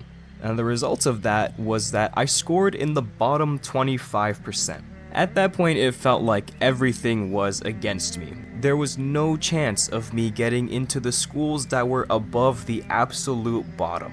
But I still applied. I fully expected the rejection because the odds were so low of getting in, but I applied. And some time went by and I got my acceptance letter into the unranked school. Sure, whatever, I wasn't too excited about that one. But I also threw an application at one of the top 5 MBA programs here in California, and by some miracle, they accepted me. Even though my test score was 25% below the minimum, and I had years less of work experience, and a lower GPA than everybody else, and a younger applicant than everybody else, I got in. Every odd was stacked against me, but I didn't give up. And here's what that taught me. The odds don't matter when you act anyway. Most people are waiting for the perfect moment, the perfect setup, or perfect confidence. But real success doesn't come from waiting. It comes from moving forward even when it feels like you'll fail. It comes from understanding that low odds aren't no odds. And the moment you decide to act is when everything shifts. Every win starts with a try. You won't have a perfect plan and it'll never be guaranteed. But just the decision to keep going when it's hard will be the only thing that gives you a chance. But just to be clear, this doesn't mean you should chase every low odds opportunity out there. None of this is about gambling or taking wild risks for short-term rewards. It's about knowing when perseverance aligns with your long-term goals. If pushing through could truly benefit your future, that's when it's worth the effort. Hard work will change your life, but here's the catch. You're never going to feel like doing it. That's the truth no one tells you. You'll want to wait until you're ready, until the timing's perfect, until you feel motivated. But the people who win, they don't wait. They just do the hard thing anyway. Pause. And when you do that enough times, it doesn't just get easier, it changes who you are. I know this because I was stuck deep in bad routines, but I found my way out. Let me tell you how. You can't avoid hard work. Unless you hit the lottery or you come from money, you'll have to grind for your entire life. School, 40, 50, 60-hour work weeks, raising kids. At some point, whether sometimes or every day, you will work hard. But I ran from it. In high school, I quit every club that got too hard. I lied about being sick just to skip school and tournaments. I skipped class thinking, oh, I can go to community college, it'll work out. In community college, I slacked because I knew I just transferred to a university. In university, I had a job lined up, so why should I bother getting good grades? But dodging hard work didn't make life easier. It just kept me stuck, ashamed, unmotivated, and wondering if I'd ever feel proud of myself. Even when I got that job, I kept taking it easy, because I never built a work ethic of hard work. I wasn't proud. I wasn't building anything. No progress, no purpose. And I realized something scary. If I don't learn to work hard now, when will I? Hard work isn't just effort. Hard work is a skill. If this hits, I'd appreciate a like, and if you want more real growth, you can subscribe. No hacks, just what's actually worked for me. So I changed. In my master's program, I'm locked in. I study, I read, I aim for A's, not because I have to, but because I want to push myself. Same thing with this YouTube channel. I'm scripting, recording, editing, making thumbnails, and tracking what works and analyzing all of that data. It's hard, but it's real work, because now I'm building something that matters. Hard work doesn't just get results, it rewires you. When you show up for hard things, your brain shifts. Pause again. You stop waiting for motivation, and you start trusting your effort. I used to avoid discomfort. Now, I kinda lean in. I've seen what happens when you do. Lazy habits keep you weak, but hard work, it builds you, quietly and permanently. And the more I worked, the easier it got. Hard work is like pushing a stuck car. Brutal at first, but once it starts rolling, it moves with less effort. That's momentum. I didn't need to feel like doing the hard work, I just did it. I forced myself. Once momentum hits, you don't chase motivation, you crave progress. You become what you repeat. I used to quit early. Now I finish what I start all the way through. One hard decision can flip the script on how you see yourself. You stop breaking promises to yourself, and you start trusting yourself. But listen, hard work doesn't mean burnout. It means showing up for what matters. I don't grind 24 hours a day. I just make sure that I do deep work for hours a day, and that I work smarter in those hours undistracted. And my rest feels earned now. You don't need to outwork everyone, you just need to stay consistent. Hard work will change your life. Not because it's magic, but because it makes you someone who earns growth. Once you see what you're capable of, you won't want to go back. Start today. One hard thing, pause. Even if it's small, pause. Lock in. Your future self is counting on you. Every rep of hard work is like laying a brick. You don't see the wall at first, but one day you look up and realize you've built something solid. You ever feel like you're just living for likes? You wake up, you grab your phone, and before you even get out of bed, you're scrolling. Notifications, likes, and stories. You're checking if the world approved of you before you've even done anything that day. That was me for years, but I got out, and I want to show you how I did it. Not with some extreme detox, not with deleting everything, just by becoming aware, conscious of what this stuff does to your life. Let me take you back to where my addiction all started. The first time I really got into social media was 7th grade on Facebook. Yeah, I know, I'm an unk. I didn't even know what I was signing up for. I thought it was just fun. Just friends posting some pictures. Then the next year, I joined Snapchat and Instagram, and that's when my addiction and downward spiral really hit. All of a sudden, it wasn't about fun anymore. It was about likes, followers, numbers. I'd post, and then I'd watch, refresh, and check the likes. I even signed up for apps that got me fake likes on Instagram. I needed the highest snap streaks. I flexed every number I could. And I'd even laugh and look down at people who followed more people than followed them. I thought I was winning by getting more followers, but I was lost, completely owned by the game. and I didn't even see it. One of my teachers in 8th grade gave us all personalized goodbye notes, and mine stuck with me because it called me out in the most honest way. She said to live your life outside the screen. She saw how much of my life revolved around social media, and she was right. But back then, I didn't hear it, and I didn't want to. I thought I was in control, but I wasn't. If this is hitting home for you, I'd appreciate a like, and subscribe if you want more real stories like this about growth and taking back your life. No hacks, just the truth. So here's what I didn't realize. When you live for likes, you stop living for yourself. Everything I did, I asked myself, will this get likes? I wasn't in the moment. I was in my head, crafting a version of myself I thought people would like more. It's like your whole world becomes a performance. Post something, now you're watching, waiting, and hoping. You start comparing. Why did he get more likes? Why does she have more followers than me? It never ends. And what did I get from it? Nothing real. Just more anxiety, more distraction, and more time gone. The worst part is that I thought that was all normal. Then around 2020, things started to change for me. It wasn't quickly and it wasn't anything dramatic, but I started to notice something. I found other things that made me feel alive. Playing basketball, learning more about my faith, and honestly making YouTube videos like this. Real stuff, things that didn't need likes to matter.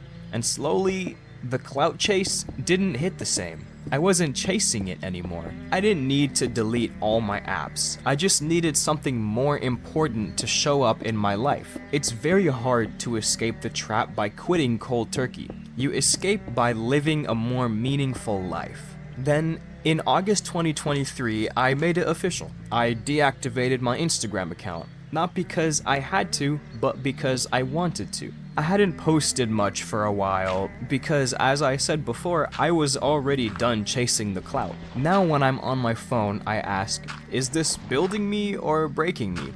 Is this helping or just stealing my time? You don't need to quit every app. I'm still on Snapchat, I still use Twitter, and I'm still posting these YouTube videos. But you do need to be awake, because if you're not conscious, you're being controlled. Every scroll is a choice you make. And over time, those choices shape your life. So just be more conscious about all that, and eventually you will feel a lot better about the time you spend on social media. I escaped the social media trap, and you can too. You don't have to delete everything today. You don't have to go cold turkey, but you do need to wake up. Start small by scrolling less. Just find ways to live a little. You're not a bad person for spending too much. In fact, you're normal. You're growing up in a world that's designed to make you overspend. Ads, social media, even the music you listen to, they're all built to make you think you're just one purchase away from happiness. But here's the truth. Overspending is quietly ruining your future. And if you don't spot it early, it can trap you for years. Stick around because by the end of this video, you'll see your relationship with money and, honestly, maybe even your definition of happiness completely differently. Unfortunately, materialism isn't just normal now, it's expected. It's baked into everything we see. For example, open your phone and scroll for just 2 minutes. You're guaranteed to be hit with at least one ad signaling to you that you're missing out. That you need this to feel confident, this to feel attractive, this to finally feel like enough. And it's sneaky. Walk through a mall, drive past a billboard. It's the same message over and over, saying, you're not enough yet, but if you buy this, you will be. But here's what you've probably already found out. Most of the stuff we think we desperately need and end up buying ends up forgotten, left on a shelf, lost in a drawer. And the worst part is that we don't even realize how normal it feels to just keep chasing the next thing. Because this system was never designed to make you satisfied. It was designed to keep you consuming. Buying something new feels amazing. That moment you open the box, you feel alive, you feel like you just got upgraded. but the excitement fades. Always. It's not your fault, it's chemical. Dopamine in your brain wears off. And the lie we've all been sold is that one day you'll buy the right thing. The Lamborghini, the penthouse suite, the designer wardrobe, and then you'll finally feel permanently happy. No more craving, no more emptiness. But here's the reality.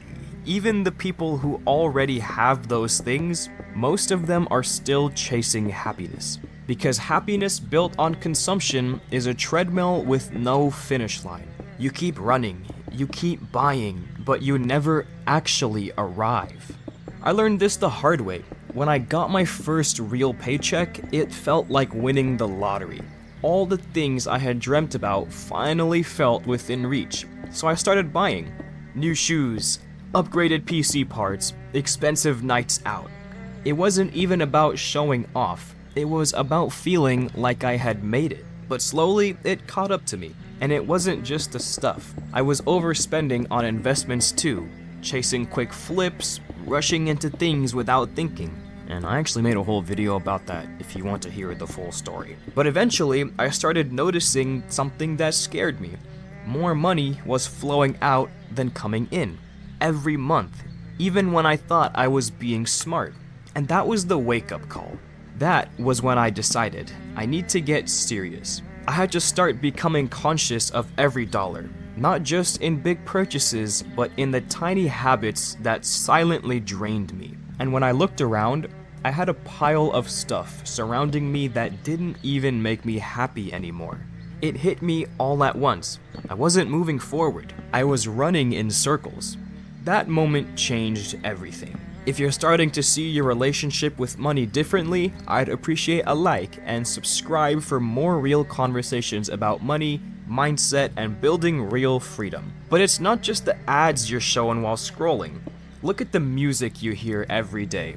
Flex after flex, you hear about the millions they have in cash, all the jewelry they have, all the ice on their wrists, private islands, yachts, everything. It's all portrayed like it's normal. Like it's the goal. And even if you're just vibing along, your brain is picking up the message. If you don't have this, you're not enough. If you don't show this, you're losing. Nobody shows the downside. Nobody posts the anxiety, the debt, or the emptiness after the flex wears off. Nobody sees the lifestyles of celebrities after they go broke. It's all smoke and mirrors. But it convinces real people to destroy their futures, trying to keep up with fake ones. Here's what they don't tell you in those songs and ads. Overspending doesn't just hurt your wallet, it steals your freedom. Every reckless dollar spent today is a little bit of tomorrow's freedom lost. The freedom to say no, the freedom to take a risk, the freedom to walk away from things that don't serve you. When you owe money, you owe time, you owe energy, you owe years of your life just to pay off the mistake. You're not buying a product, you're renting your future. The real flex isn't what's in your driveway. It's about being able to live life on your terms. Psychologists have been studying happiness for decades, and the real answers are simple, and they're way harder to sell. Meaningful relationships, purposeful work, good health, growth, freedom, not luxury cars, not six-figure wardrobes, not flexing designer stuff. Think about it. Would you rather listen to a song about someone talking about girls and the club and drugs, or would you rather hear about someone singing how he just got off his 9-to-5 and how he's gonna put some of that money into his retirement fund? That doesn't sell. Those good life lessons are good life lessons, but they don't sell in media as well as songs about drugs and the club. These things don't require you to bankrupt yourself. They require you to invest in yourself, your health, your passions, and your future. If you feel trapped right now, don't beat yourself up. You're not broken. You're just caught in a system that profits from keeping you there. But you can break out, and it starts with a simple habit. Pause before you purchase. Before you buy anything, ask, is this adding real value to my life, or am I just chasing a feeling? Be brutally honest. If it's about chasing a feeling, walk away. Practice this once and then again. It feels awkward at first, but it gets easier. And soon, you won't just be saving money, you'll be reclaiming your life. If you've struggled with corn before, here's the potential situation that you might be constantly going through. You've struggled with corn before. You've been clean, then you've relapsed. You've worked on yourself a lot. And now, for the first time, maybe you actually like someone, like genuinely. And that's when the fear creeps in. Do I tell them? What if it ruins everything? What if they see me differently? Or worse, what if they think I'm a bad person? That's what this person posted about, and I salute the vulnerability and the honesty. Now, before we dive into the post, quick heads up, I'm not a professional. This is what I've learned from people who are. And also, if you haven't realized already, I'm gonna be replacing the actual P word with the word corn, because YouTube doesn't like it when you say that word. So the post says, "Hey guys, I needed to find somewhere to discuss this as it's really hurting me inside. But I recently met this girl, and I think I really like her. We've gotten on so well, and I really feel like I may have a chance. The only problem is I've been addicted on and off to corn for about 8 years. It's become so debilitating that I've relapsed multiple times due to my own weakness and stupidity. I hate myself for it, and I really don't want the stigma of my addiction to affect this potential connection that I have with her. I've been open with her about my life, but not about the addiction. It would just destroy me if I told her. It's eating me up inside. What can I do?" I respect his level of honesty and vulnerability, because now we can talk about it and benefit from it too. So, corn is junk dopamine. It trains your brain to chase pleasure with zero effort, zero intimacy, and zero vulnerability. Over time, it rewires how you think, how you feel, and how you connect. You stop craving real people. You detach, and you go numb. Even when someone amazing shows up, your brain might not even know how to respond. It's not just science either, because the Quran warned us about this a long time ago. Chapter 24, verse 30 says, "Tell the believing men to lower their gaze and guard their private parts. That is purer for them." Why's that? Because what you stare at shapes what you desire, and what you desire shapes who you become. So when you're always watching corn, it starts to shape you in a way that you shouldn't be shaped, as we all know. When you indulge without limits, you don't just lose discipline, you lose peace, you lose presence, and eventually you lose connection. For example, here is what the top comment on that post said. She said, "Finding thirst traps and corn on my partner's phone has absolutely annihilated any confidence I had. Not a day goes by that I don't think about how I'll never be enough. It's debilitating and dehumanizing." So let's sit with that for a second. When you're watching corn, it feels private, harmless. Some people justify it by saying, "I'm not cheating," or "I'm not hurting anyone." But to someone who loves you, it does hurt. They start to think, "Am I not enough? Am I being compared?" Even if that's not your intent, that could very well be an impact. You're unintentionally putting them in competition with an illusion, and they're left wondering if they'll ever measure up. That's why getting rid of this addiction isn't just for you. It's to protect the person who you're with or who you haven't even met yet. One big thing that I've heard before is that if you're currently addicted, you should be at least 6 months clean before you start to look for a partner. I would say that's pretty wise. Think about it. You wouldn't build a house on wet cement. So why would you build a relationship on a foundation your brain hasn't even settled into yet? 6 months isn't about perfection. It's about presence. Prove to yourself that you're stable, intentional, and clear. There are a few ways you can actually heal, and since I'm not a professional, I'll just go over some basics, and you can look further into these ideas with people who know better than me. But start with controlling your eyes. That verse from the Quran didn't just say to lower it to avoid shame. It says it to preserve your clarity. Because the more you stare, the more you crave. And the more you crave, the less real life ever feels like enough. So start with controlling your eyes when you're in public or on the internet. The next step is to avoid whatever triggers you to do the act. So block the apps, don't bring your phone in the bathroom. You can cut triggers like TikTok, Twitter, YouTube, whatever feeds it. Get an accountability partner like joining a NoFap Discord, or talking to friends about it, or building a support group with your friends, or finding an in-person support group with a professional. And go extreme if you need to. You can get a flip phone and you won't have access to those websites anymore. You're not weak for struggling. You're strong for taking back control of your life. So let's say you've done the work. You've become clean and you've healed. Now you're seeing someone and you want to be honest. If you choose to, you can say, I want to be upfront about something. I struggled with a corn addiction for years. I've done real work to recover and I'm clean now.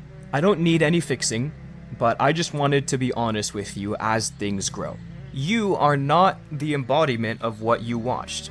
You are not your lowest moment. You are the person who's choosing to heal every single day. You don't have to be perfect to be loved, because none of us are perfect. You just have to be honest and put these kind of plans in motion. I've never said this publicly before. Not in a video, and not even to some of the people closest to me.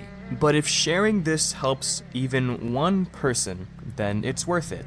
When I was 15, I tried to end it all. No one knew, and back then, I didn't really want anyone to know. But now, 9 years later, I'm so glad that I failed. Because everything that's come after, I could have never imagined any of it, and I'm so grateful. So let me tell you why I felt like that. I had just moved. New city, new school, new everything. All my childhood friends were gone overnight. I didn't get to see them every day at lunch, no more familiar anything. And the school I was going to, I didn't want to be there. I hated it before I even stepped inside. It felt like my life had just gotten rugged from beneath me. There were some other things going on too, but I'll keep those to myself. I didn't tell anyone how I felt. Not my parents, not my sisters, not my friends. I kept it all in, trying to act normal. But inside, I felt like I was slowly disappearing. Now, looking back 9 years later, I can admit that I was being extremely dramatic, because we only moved 30 minutes away. And I was still in contact every day with my old friends. But at the time, I thought it was the most life-changing thing that could have possibly happened to me. Because when your whole world feels like it's crumbling, even small changes can feel like the end of everything. Now let me tell you the moment of my attempt. It happened on a hot summer day. I was out with some people, and we pulled outside a small shop. Everyone else got out of the car, but I told them I'd stay behind. And they paused for a second. They said, "It's gonna get too hot in the car, bro. It's over 100 degrees outside." So I told them to give me the key, and we agreed that I would turn on the AC. But I didn't. I had no intention of turning it on. And I had every intention of sitting in that car and just letting the heat take me, because I had heard of a few stories about it before, so I decided that's how I'll do it. I had every intention of burning and suffocating in that back seat. And I stayed there for a while, long enough to be soaked in sweat, long enough for the windows to start fogging up, long enough to feel like, oh, maybe this is about to work. There was no goodbye letter. It was just quiet, numb, and heavy. And sitting in the back of that car, reflecting on everything for however long I was in there, I asked myself, would anyone even care? I've had an extremely loving family my entire life, so I know the answer to that question. But I was being dramatic back then. And through all that stillness, one very specific thought broke through everything. At the time, my first nephew was gonna be born in a few months. He wasn't even here yet, but somehow I already felt responsible for him. I kept thinking, what if I stay? What if I get to meet him? What if I could be someone in his life who matters so much to him? I didn't want him growing up without me. I didn't want to miss his first words, his birthday parties, his questions. I didn't want to be just a name people whispered about when he got older. Just that one thought was enough to move me. And in that 1 second, I was like, yo, it's kind of hot in here. And I got out of the car. I stumbled into the store, and I pretended like nothing had just happened. Nobody knew what I had just tried to do, and I didn't tell anyone until years later. I told a few of my friends. But that moment, that was the beginning of everything.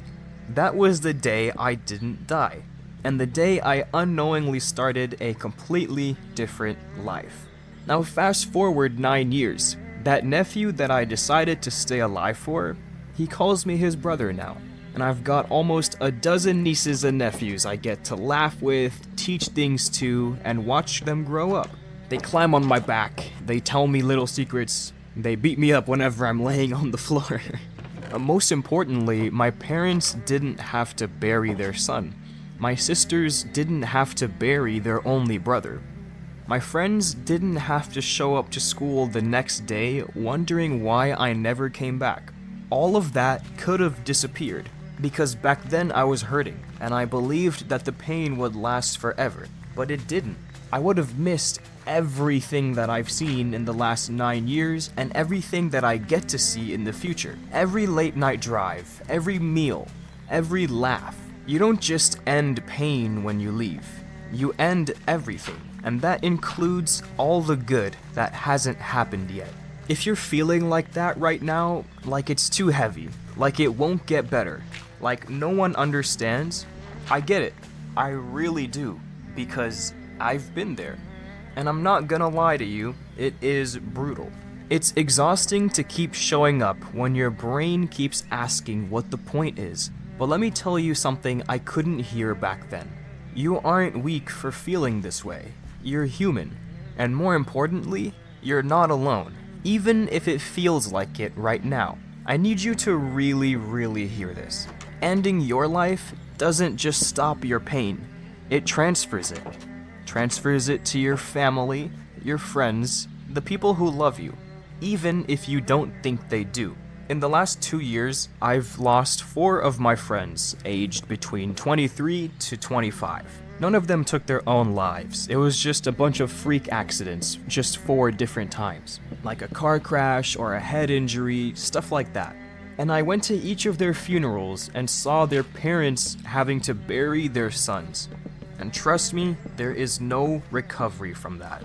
The image of those parents and siblings burying their young adult children and brothers is something I'll never get out of my mind. So if you think the world would be better off without you, you're wrong. The world needs what you haven't even done yet. People who will love you, some of them you haven't even met yet, so stay long enough to meet them. Here's another thing that spoke to me back then. If nothing else, let this be the one thing that stays with you. In the Quran, chapter 2, verse 286, it says, "God does not burden a soul beyond what it can bear." That verse got me through more nights than I can count, because it means your struggle isn't random. It's not a punishment, nor is it a sign that you're weak. It's a test you were built to pass. Even if you don't believe in God, there's something powerful in the idea that this pain is survivable, that you were made strong enough to outlast it, that there's a version of you on the other side of this storm who's smiling. You just haven't met that version of you yet. But that version of you exists, and every day you stay alive is a step closer to becoming that person. That version of you is waiting to just build yourself. So don't give up. Please don't give up. And now that I continue to be on the other side of all this, here's some real advice that I wish some people had told me earlier.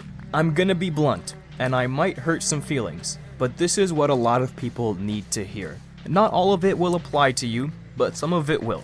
So take what sticks, and please forgive me for being blunt. Number 1, stop listening to sad music.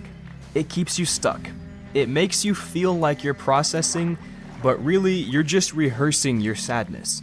People will listen to a sad song and be like, "Oh my god, this is so me." No, you are so it. if that makes sense. What I'm trying to say is that you become what you surround yourself with.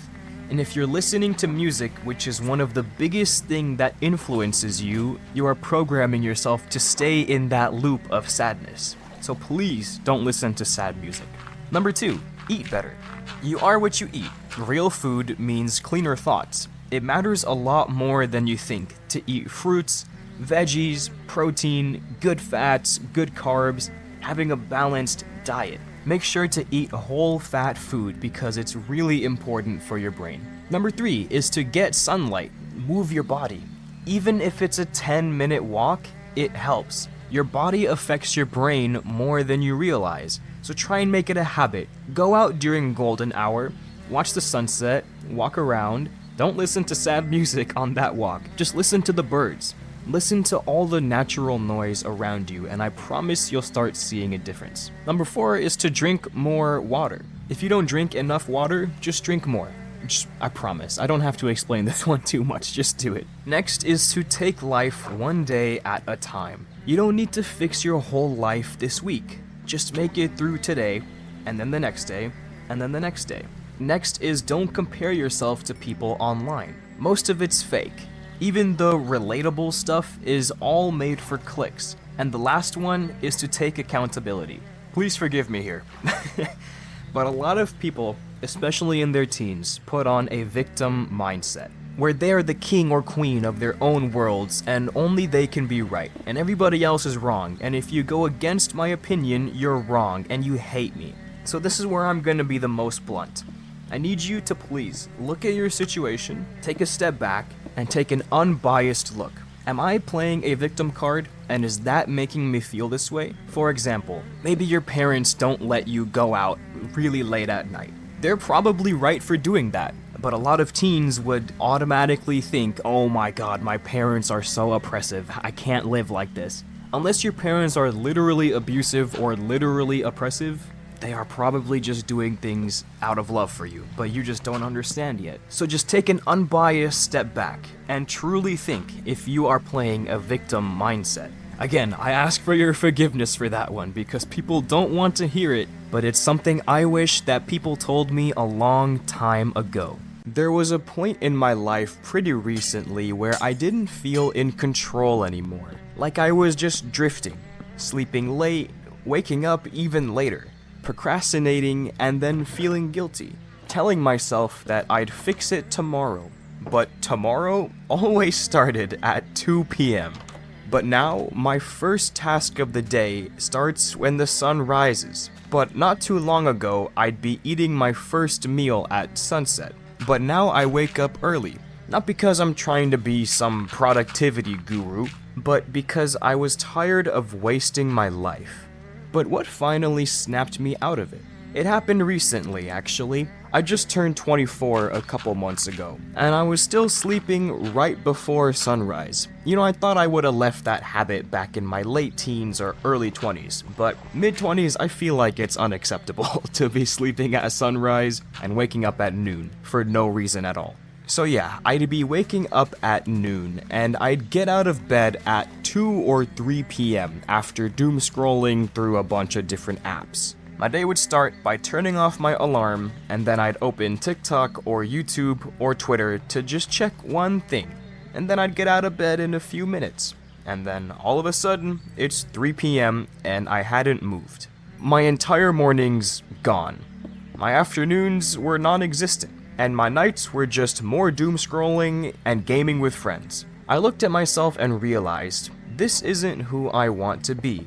It wasn't just laziness, I was kinda just silently surrendering. But recently I decided I'm done with that. Hitting that low made one thing painfully clear. If I don't change now, and I keep getting out of bed with the day being halfway over, I'd end up resenting myself 5 years from now. Maybe even just 1 or 2 years from now. I knew that the best way to increase my productivity would be to fix my mornings, because mornings are peaceful. There's no noise, no pressure, there's nobody really asking you for anything. It's the only time that feels like mine, and honestly, there's blessing in that time, real blessing. In Islam, we're taught that the early morning hours carry divine blessing, and you can really feel it. You think clearer, you move with more intention, and you're less reactive.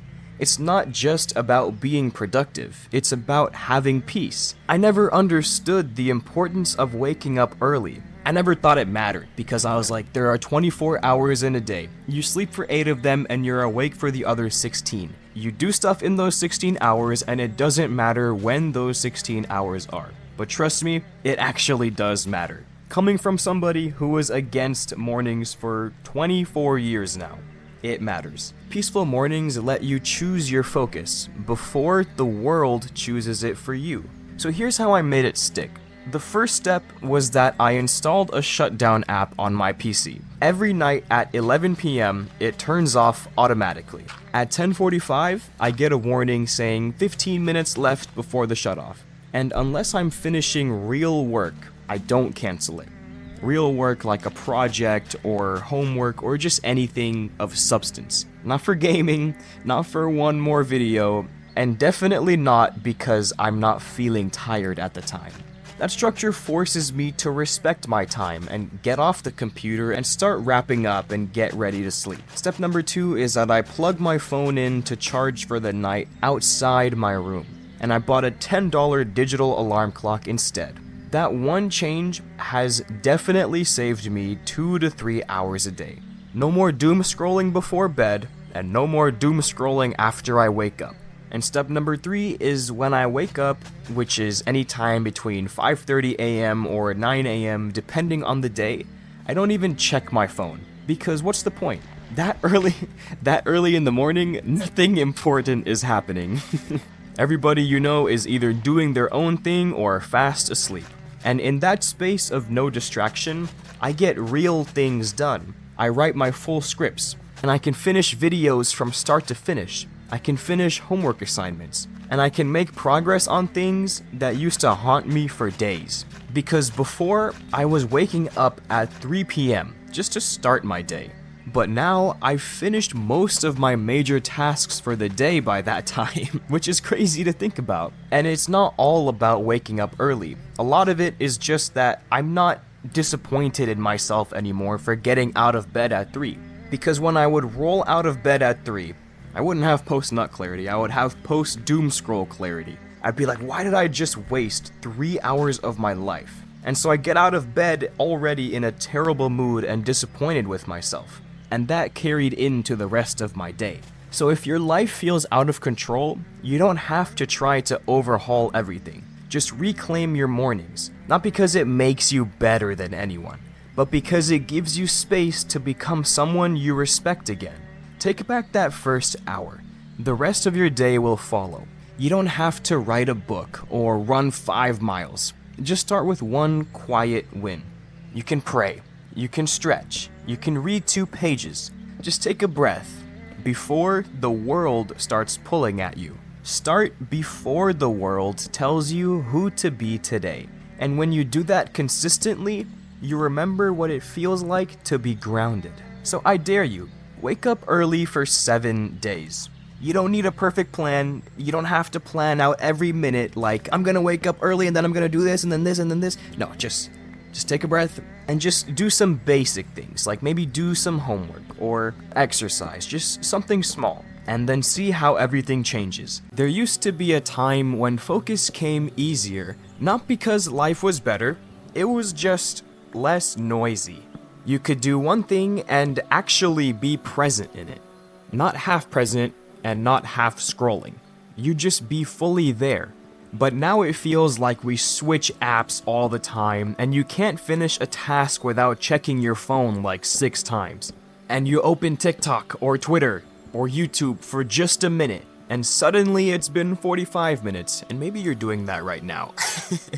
But yeah, I mean, I'm not perfect and we all just keep telling ourselves that it's our own fault. Like we're just lazy or broken or undisciplined. But what if I told you that this isn't just about willpower? What if our brain is being consciously taken advantage of? You can actually think of it like we're living in a war zone. But instead of actual war, it's pings and notifications and pop-ups. And the scariest part is that the people stealing your attention aren't doing it by accident. They're doing it by design. They literally invest millions and sometimes billions of dollars into perfecting their algorithm, just to make it more addictive than the other social media companies' algorithms. It's like that one meme, coughing baby versus a hydrogen bomb, except it's you versus trillion-dollar tech. You wake up and the first thing you see isn't sunlight, it's a screen, and then we scroll for however long before we even get out of bed.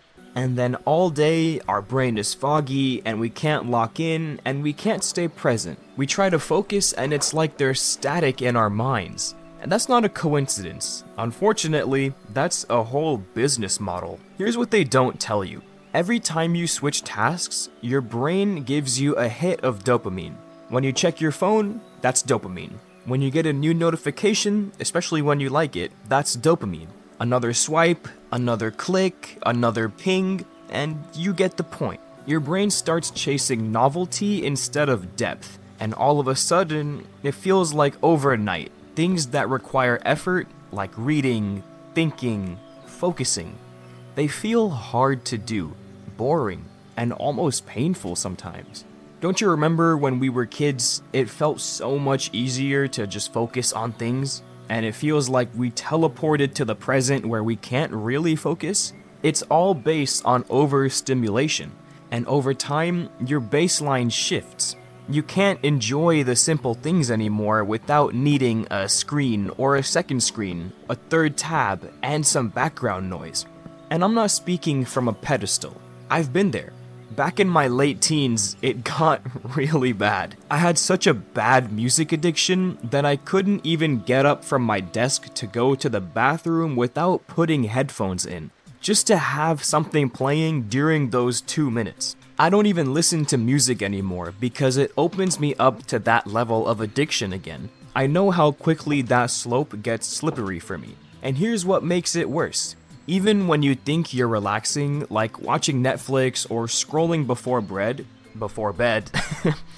your brain is still working. You're feeding it more stimulation, so your nervous system never really gets a break.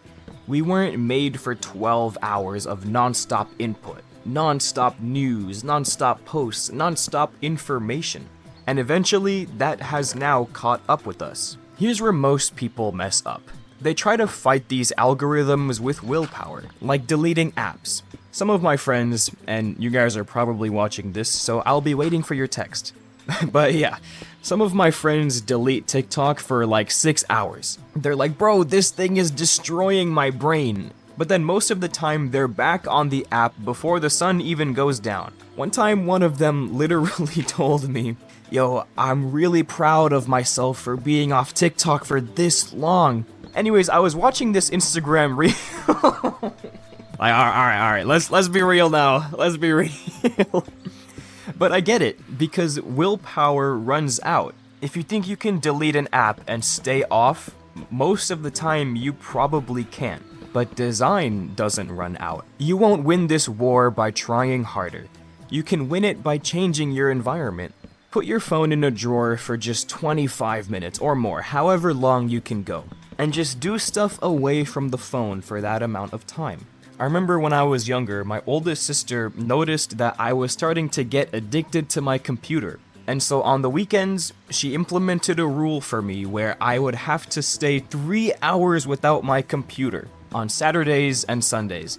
I thought that was hell, bro. I started tweaking. I was like, 3 hours without my computer? How am I gonna do that? And it was actually really hard for me to do, which is sad to think about, but I really appreciate that she did that for me. So try and do the same thing. Live on specific days or every day without whichever technology you're addicted to. Or you can leave the house without it. Try and read 5 pages of a book without reaching for your phone. Go on a walk, but with no music, no podcasts, no distraction. Just you. I'll tell you from now, your brain will resist, and it'll scream for stimulation. But that's just withdrawal. That's the cost of rewiring. And if you really want to go deeper, here's something that is very powerful. As a Muslim, we have a rhythm to life. You're meant to pause multiple times a day to just disconnect 5 times a day, we have to step away from whatever we're doing, whether it's work or scrolling or just anything. And in those 5 times a day, you just have to pray. You wash up, you face one direction, you recenter, and you focus. It's like the world keeps pulling you in 100 directions, but the prayer pulls you back to yourself and reminds you that this life is just temporary. I think we all need that now more than ever. I think we all need to just focus a few times a day for short bursts now more than ever. You don't need more hustle. You need more stillness. The real goal isn't just to be more productive. It's to actually be here, be present, to hold a conversation without checking your phone, to sit alone with your thoughts without panicking, to wake up and not feel like your mind is sprinting before your feet even hit the floor. Presence has actually turned into a skill, and in a world that's fighting for your attention every second, presence is a rebellion. I thought that line was so tough, I can't lie. But presence is also peace. And look, if this hit even a little, then you know to take the next step. There's no buzzer that goes off, no moment that says, hey, this is it. This is the last time it'll ever be like this. One day it just changes. And then it's gone, and all you're left with is a memory. But here's the catch. You won't realize you're living the good part until it's already over. You think, I'll remember this forever. But will you? It doesn't matter how invincible life feels right now. There will come a time when you'd give anything just to feel this again. The noise, the people, the chaos, even the boredom. So this is your reminder.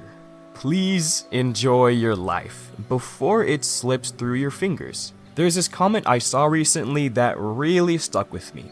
It said, you're 25 and you blink and you're staring at your mid-40s. Life moves fast, and as you get older, the ride only speeds up. And that's what all comes without warning. Pause. Not how fast time goes, but how quietly it slips past you. I talk to my friends a lot about how we're all 22, 23, 24, 25, and that if we live a full life, which we're not guaranteed to, it already means we've lived 1/3 to 1/4 of our entire lives just in the blink of an eye. You'd think you'll have another summer with your friends, another movie night, another breakfast with your parents, but then one day you realize that normal life that you were rushing through, that was the moment. That was the memory. Have you ever had a moment and thought, this is just another Tuesday? Then years later, you'd give anything to live it again, and you never really knew that was the last time. The last time your dog runs through the door to greet you. The last time your best friend randomly calls you. The last time you walk into your childhood home and everything is where it used to be. Or the last time you play a game with your friend, and then all of a sudden, the next thing you see is last online 10 years ago. It's crazy. It's all just a normal day until it's not. And that comment continued saying, everything you think is going to last forever, it's not going to. And it's not meant to scare you, it's just meant to wake you up. Because once you realize how fragile these moments are, you start to actually see them. There's this reminder in my religion that always hits me. The Prophet Muhammad, peace be upon him, said, take benefit of 5 before 5, your youth before your old age, your health before your sickness, your wealth before your poverty, your free time before your preoccupation, and your life before your death. It's wild, right? This wisdom has always been here, because he warns us, the things you think will last, they won't. So don't just rush through life. Take it in. Be grateful and be present. Here's the joke life plays on you. When you're young, you have time, but you don't know what to do with it. And when you're older, you finally get it. But the time's already gone. We spend our days scrolling, comparing, chasing stuff that doesn't even matter. And years later, it hits you that those were the days. And look, I'm not saying this from some wise mountaintop. I've wasted time too, every day. I've brushed people off that I care about. I've rushed through days just like as if they were chores. One of the worst realizations is looking back at a beautiful moment and realizing you were too distracted to actually feel it. That's what a lot of people say about having parents. You don't realize what you have until they're gone. And even knowing that, I still don't take advantage. But now I try to slow down, because I know what it feels like to look back and think, wow, I didn't even realize how good I had it. Like those weekends where I would just wake up and get straight out of bed and hop on Roblox for like 5 hours a day and go into Clan Wars or just anything. Toontown, Minecraft, League, Valorant, anything. So think of a memory that randomly hits you out of nowhere. A smell, a song, a room. That's what really sticks. You might not remember the biggest day of your life. You'll remember the little ones, the drives home with your windows down, the random 3-4 a.m. conversations, random smells from your childhood, the way the light hit your bedsheets in the morning. That's what gets you, the stuff you didn't think was special. Before you know it, the comment said, you'll play a song or play a game that just hits you with this bittersweet, nostalgic wave, and you'll just sit there wondering where all the time went. And it's true, something random triggers it, and all of a sudden, you're 17 again, laughing in someone's basement, no clue how rare that feeling is. And while you're busy chasing the next thing, people are slipping away too. Enjoy the people that are around you, it said, because you're gonna start losing them, either to lost connections or death. That sounds harsh, but it's not wrong. It's not always a dramatic fallout that you have in your relationship. Sometimes you both just stop calling and you drift away. Life gets busy. The bond fades. You didn't lose them in one moment. You lost them slowly, one unresponded text at a time, or just one unopened meme. So make sure to try and keep calling them. Keep sending texts and keep sitting with them. Even if it's awkward, even if it's brief, just take them in while you can. One of the most honorable things you can do is maintaining the ties of kinship. This isn't a sad video though, it's a grateful one. Even the guy who wrote that comment, he's 44 now, and he said, it's not all bad here, I like my life now, but there will never be another time in your life like your youth. And that's the point, every stage has its beauty, but this one, right now, is only here once. You don't sleepwalk through it, you know? So look up, try and take in the moment more, and stay in the moment a little longer. I'll give you an example. I went back to my old elementary school recently, and please believe me that I wasn't being creepy. Like I wasn't just standing by the fence and looking at the kids. My nephew had a play there, and I bought tickets to go watch the play, okay? But then it hit me. The last time I was at that school, I was 12, and I haven't been there ever since. And then I was walking through it again 12 years later on my 24th birthday. Everything looked smaller.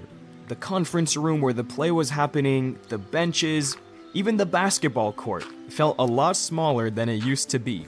But the memories were still loud. I was walking through the old lunch areas just to get that blast of nostalgia, and I was just bombarded with old memories and little moments that I forgot that I remembered.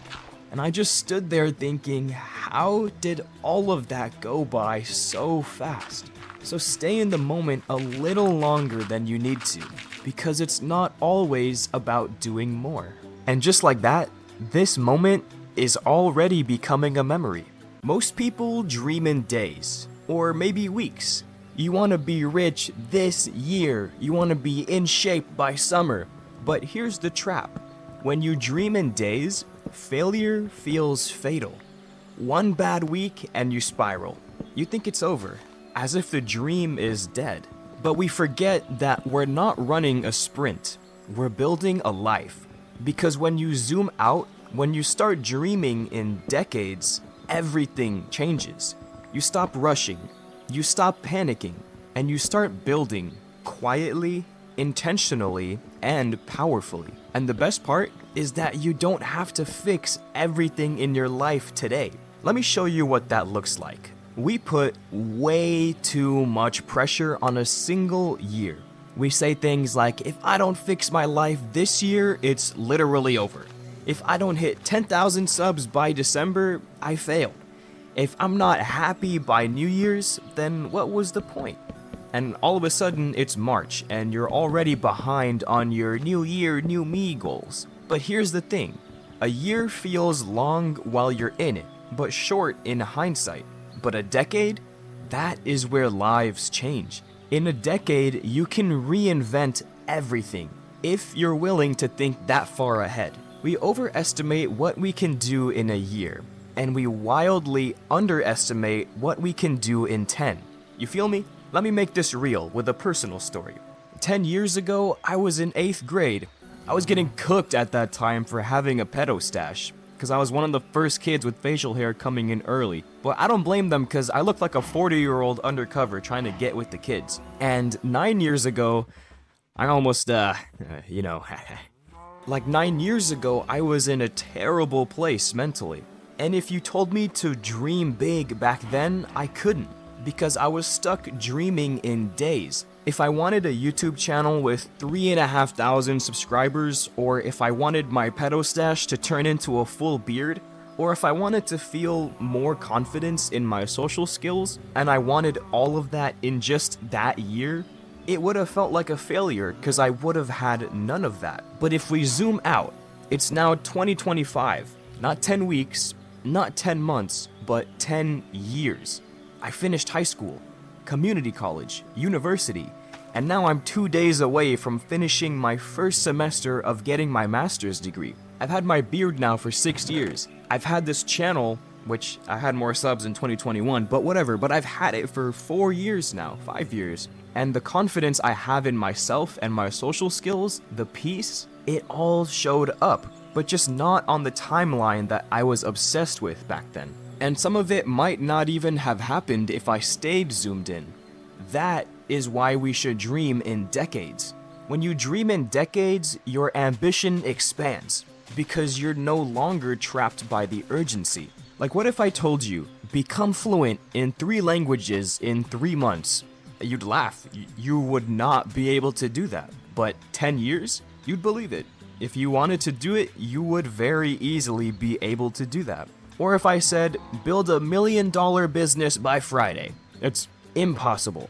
But by 2035, although that doesn't sound like a real year by now, it's very real. It's very possible that you could build that business in 10 years. You stop asking, how do I win today? And you start asking, what can I build today that still matters in 10 years? That shift changes everything. We kind of live in a culture of countdowns. You see videos like 30-day challenge, 6-week body transformation, how to make $10,000 in 10 days. It's all dopamine. It's all results now, and it's all pressure to perform. Sometimes we treat life like it's a loading bar that we can't wait to skip. Except, there is no skip button. Because building something real, it takes time. Not weeks, not months, years. And if you judge your progress by, did I win today? You'll quit on things that just needed a little bit more time. Because a tree doesn't sprout overnight. Neither does a successful life with a strong foundation. But don't get me wrong, it's very okay and it's actually very good to celebrate your small wins every day. Like your graduation that might be coming up in just a few days, or scoring well on an exam, or fixing your sleeping schedule. Those are all great things that you should celebrate on the daily basis. But if you want a real example of dreaming in decades, look at the Prophet Muhammad, peace be upon him. He didn't start loud, he started quietly. Because in the beginning, if he was preaching openly by himself, he would have been put in even more danger. So he kept his message private. He built people, he built character, he built a foundation, and that foundation held really strong. It took 13 years of his message to just plant the roots. He got rejected, he got exiled, he faced a lot of loss. But once he migrated, the growth didn't just add, it multiplied. It took 13 years to just get a few hundred people, but the next 10 years, those few hundred or a couple thousand people turned into tens or hundreds of thousands. And now 1400 years later, it has scaled to 2 billion people. It started with a vision, not for quick wins, but something that was built for forever. So pause, breathe, and zoom out. What does your life look like 10 years from now? Not 1, 10. What does your health look like? Your relationships? Your income? Your inner peace? What about your faith? Dream big, but dream slow. This is your permission to stop rushing, to stop treating failure like a life sentence, to stop tying your worth to how fast you can fix everything. You have time, a lot more time than you think. Now, of course, we're not guaranteed to wake up tomorrow, but on average, we have a lot more time to figure life out than we think. And if you use even a little of it every day, the future you won't just be proud, they'll be shocked. So forget the days, forget the pressure to win now. Dream in decades, build with patience, and start today. Because 10 years from now, you'll either be glad you started or wish you had.